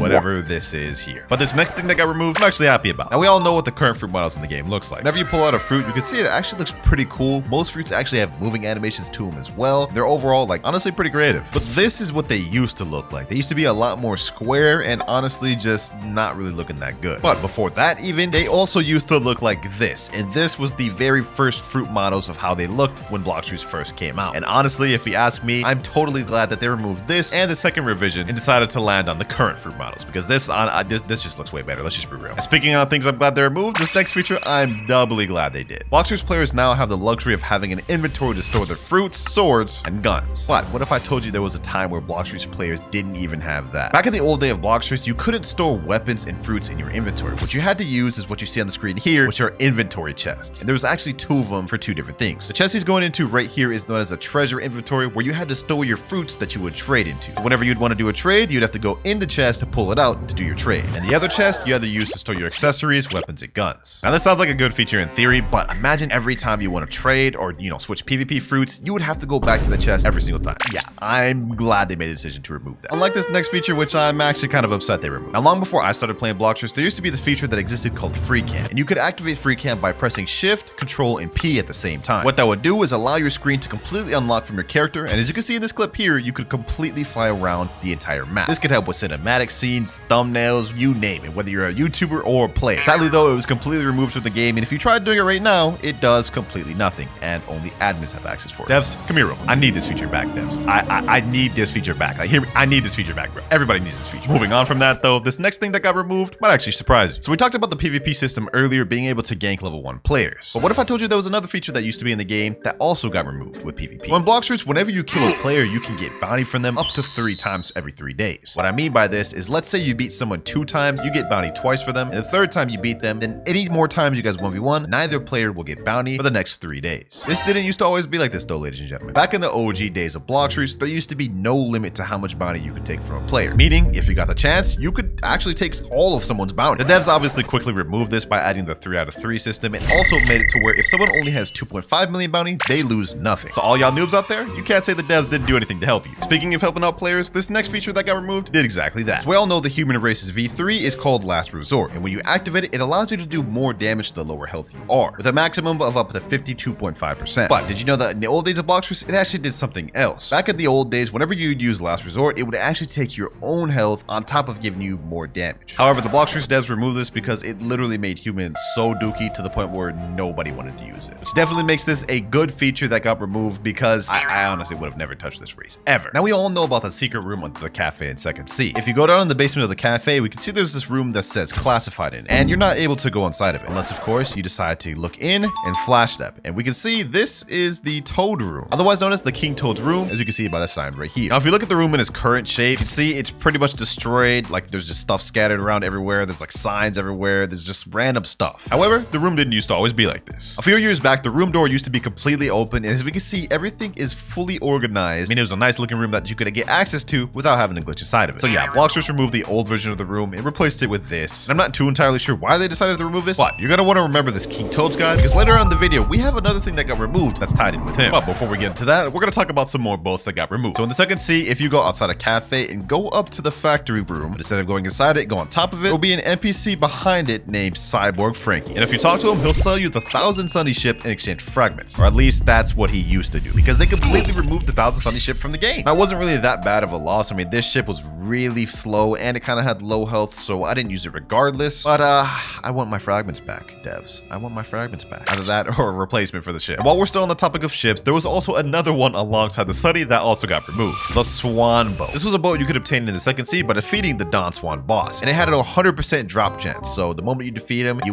get the boat. Unfortunately, just like the Thousand Sunny, it also got removed from the game due to copyright reasons. Just goes to show you just how far the devs are willing to go to avoid getting taken down by One Piece. And while we're on the topic of copyright, there is yet another thing that they removed to avoid it. So nowadays in Bloxers, whenever you look at fruits, let's say for example the pain fruit, you can see under the pain fruit it's called a natural fruit. And there's also two other categories called elementals, and then there's also beasts. However, true One Piece fans know this is not what it's called in the anime whatsoever. In the anime, they are called paramecias, zones, or logias, and they used to be called this in Bloxers as well, but of course it got reverted to what we know today to avoid being taken down. This here is a chest, and this is a cursed chest in Bloxers, something that was around temporarily for the Halloween event in 2023. And what these evil chests actually did is whenever you would touch them, they would spawn an NPC, which after you kill it would give you rewards. And the rewards you could get from killing the NPCs were either 4 to 8 bones, which had a guaranteed chance, and sometimes they even had a rare chance of dropping 10 minutes of 2 times EXP. This, however, obviously has been removed since the Halloween event ended, but I have a sneak feeling that they will add it back this year, considering we are literally like 20 days away from Halloween. But that wasn't the only Halloween related thing that got removed. In the third sea, whenever you teleport to the haunted ship, there will be a building, and if you go inside of it, there's an NPC named the Death King. What he allows you to do is get rewards by spinning the bones you get by killing skeletons or other NPCs that drop it. This NPC right now can only be found in the third sea at this area. But did you know that back in the day, he used to also appear in a spot in second sea and the first sea? And on top of that, they actually also removed something crazy from Death King. Back in the Halloween event in 2023, Death King had a small chance to be able to drop any random devil fruit. You also were able to do 20 spins within every 2-hour period, unlike the 10 that you're able to do now. I don't know why they decided to remove this feature. If you ask me, I think you should be able to permanently get fruits from Death King, because right now he's kind of useless. Now this next feature, only OGs will remember. So nowadays, whenever you PvP someone in Bloxers, there will be a PvP enabled text down below on your screen. What this means is players will be able to hit you no matter where you're at until you've been out of combat for over 30 seconds. However, this didn't used to be like that. Back a while ago, even while you were in combat, you could step inside the safe zone to completely disable the fight, which I am 100% glad Bloxers devs removed this, because imagine you're literally chasing someone for 10 minutes and then they just run into safe zone and fight's over. That would be dumb. You remember the revive fruit we talked about earlier? Well, there's actually another one that Bloxers removed. The infamous door fruit. We now know it as the portal fruit in Bloxers, but it used to be completely different back in the day, having 4 different moves called spinning door, dimensional door, door gateway, and hallway. Now gateway pretty much does the similar thing as what the portal C does right now. You can teleport to any island. It looks, a lot different now than it did back then though. And in terms of PvP and actual fighting, it doesn't really do good at that like how it does today. While it does still have attacking moves, they just do not compare to the new portal fruit whatsoever. Obviously the door fruit got removed due to copyright reasons, as it's literally a 1-to-1 copy of the user Bluno from One Piece. Like, just look at this. This is a straight 1-to-1 copy. I honestly commend Bloxers how well they did the door fruit. And despite the fact that I do miss door fruit, I think the portal fruit is way better. I mean, just look at these abilities. They look way cooler. Like, you can go in your own dimensions. You know what I'm saying? The abilities look cool, and you could do this. You could not do this in door fruit. However, I think I can speak for the whole Bloxers community when I say that losing door fruit definitely pains us all. And speaking of pain, for all you players that started playing before update 20, you would know that this fruit right here named the pain fruit didn't used to always be called this. It used to be called the paw fruit. Now, unlike some of these other fruits, this actually got no rework. It didn't get changed at all. It literally looks exactly the same as it did before. The only thing is the name paw is removed from the game forever, and now it's been named pain. Which, to be honest, I think the pain name sounds a lot cooler than paw. Like, it just gives off a more aggressive look, whereas paw just gives off like a, I don't know, friendly type vibe. But that is yet another change that they had to do in order to save the game from copyright. Now, this next one, I know for a fact only OG players are going to know. Obviously, we know the game is called Bloxers. This is the game we know and love and play every day. But did you know that it didn't used to always be called Bloxers? Many years ago, the game actually used to be called Blox Peace, and this is what the logo looked like. Only players who got to play the game during release would really recognize this though, unless you heard it by another person, as the name Blox Peace quickly got changed to Blox Fruits to avoid copyright. Which, if you ask me, is a much better decision, because Blox Fruits just sounds way better than Blox Peace. But I also don't really understand how the name Blox Peace could get them copyrighted when there's literally a game called a One Piece game. But hey, what do I know? Now, another change that only OG players would remember has to do with the control fruits. We obviously know whenever you activate the room in control, you get to use abilities. And the ability we're specifically looking out for here is the Gamma Rush. Now, we can see when we use it here,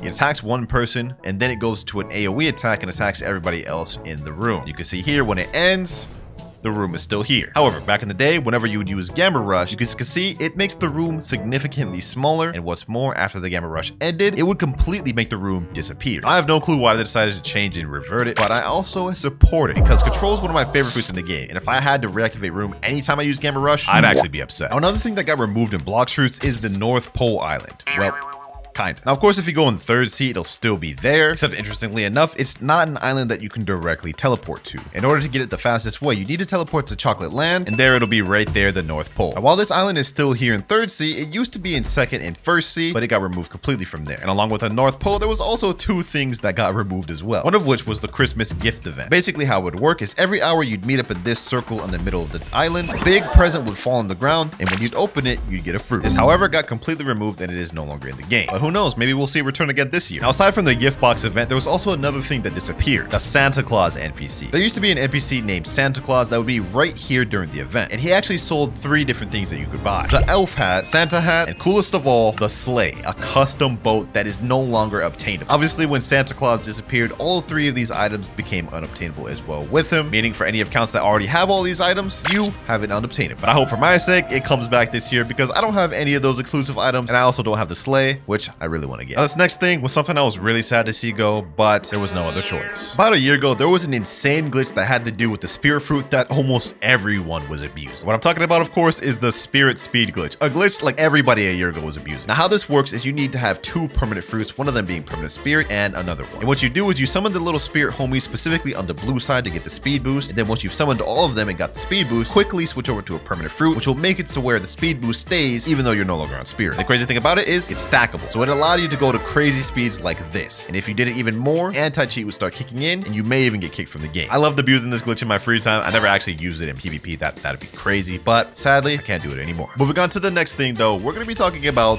the love fruit. We obviously know how the fruit is now. It has abilities being able to summon arrows like this, big stun abilities like this, and even the ability to summon your own best old friend. Like, you can literally summon a guy to 2v1 enemies with. Look at this. And as fire as this didn't used to even be in the game at all a year ago. The love fruit used to be completely different, having 4 different abilities. And as you guys can see right here, based off of the effects, it doesn't look that good. Now, in terms of PvP, I actually think the old version may have been better because all of the moves have crazy stuns to it. But in my opinion, I much prefer the new version. And fun fact, the old version of Love is technically not completely removed from the game, as the boss Island Empress still uses the old version of Love, as you can see there. Now, another cool thing that got removed is the Valentine event shop. Here's what it looked like when the event was here on the castle on the sea. This is what the NPC looked like, and whenever you would talk to them, they'd have a shop full of different items like fruits, race rerolls, 2 times EXP, and sometimes even fragments. If you look down below, how you would purchase them is there was a heart system. Basically, how it worked is any NPC you killed near your level will drop a certain amount of hearts, and the more you grinded, the more you could use towards buying fruits from the shop. The shop would also reset every once in a while and recycle new things and fruits in there, so new players would be able to grind and get good fruits. But sadly, that event got removed, and I'm not sure when it'll come back, as we didn't get it this year. Well, we also didn't get a single update in 2024 at all, but I highly doubt that it'll come back in 2025. And now for the last fruit that was removed in Blox fruits. Any player that started playing after 2022 would recognize this as the spider fruit, and they'd know nothing else about it. But it didn't used to actually be called the spider fruit. It used to be called the string fruit. And similar to the paw fruit, none of the abilities actually changed. I mean, as far as awakening goes, all of the abilities remain the same. And I think the V1 slightly changed. Other than that, this was an insignificant change just to avoid copyright. 5 more things that got removed, ladies and gentlemen, and I guarantee these last 5, a lot of you never knew existed. For example, in the cafe, if you go over to the right on this table here, there's an NPC named Torp. And if you talk to him, he'll allow you to reset your race in exchange for 3,000 fragments. But Torp used to be someone completely different. He used to be called Norp, and his avatar was drastically different than it is right now. Like, this is how he looks before, and this is how Tort looks. Honestly, if you ask me, Tort is lacking the drip. Norp on top. Don't really know why Norp got removed. I honestly couldn't tell you, but yeah, he's gone forever. Just like this next thing that's gone forever, or I hope not. Now, this is a bit of a goofy one, but I don't know if any of y'all have realized, but all of the sea captains or sea NPCs have lost their pants. Like, I don't know what's going on, but like, look at this. This is the first sea captain that takes you to second sea. If we go over to dock 3, we can see this guy, Mr. Captain, has his pants. Yes, but once we go into third sea, we can see the experienced captain is also missing his pants. I don't know what happened. It was a glitch that removed their pants, but it's been like this for almost a year now, and they haven't gotten them back. This next thing that got removed, I think less than 5% of y'all knew about. So normally in Blox fruits, when you complete a fruit grade, you get teleported to this room, and if you talk to this mysterious entity, he awakens your abilities. But what if I told you this used to be Wenlock Toad over Heaven? Yes, this used to be the old NPC that would awaken your abilities. And if you guys remember what I said earlier about the Green Toad room, this is the guy that used to live there. And as for why he got removed, apparently he did something he wasn't supposed to and got removed from the admin team. So yeah, that's literally an admin that got removed from Blox Roots. Now this next thing isn't something super crazy, but it's also pretty cool. The DS code. Now many of you players may not even know what this is. In fact, I didn't even know what this is like 10 minutes ago, but this is called the Diamond Syndicate code. A code that was given out as an award for a 2019 tournament hosted by this guy named E as a reward. This code is currently completely unobtainable, and I believe only admin and certain special accounts have it. But despite that this is an unobtainable item, I also don't think it's really worth it because if we look at the stats, it's pretty bad. 5% damage, 200 energy, and 200 health. That is like a horrible accessory. Nevertheless though, it got removed.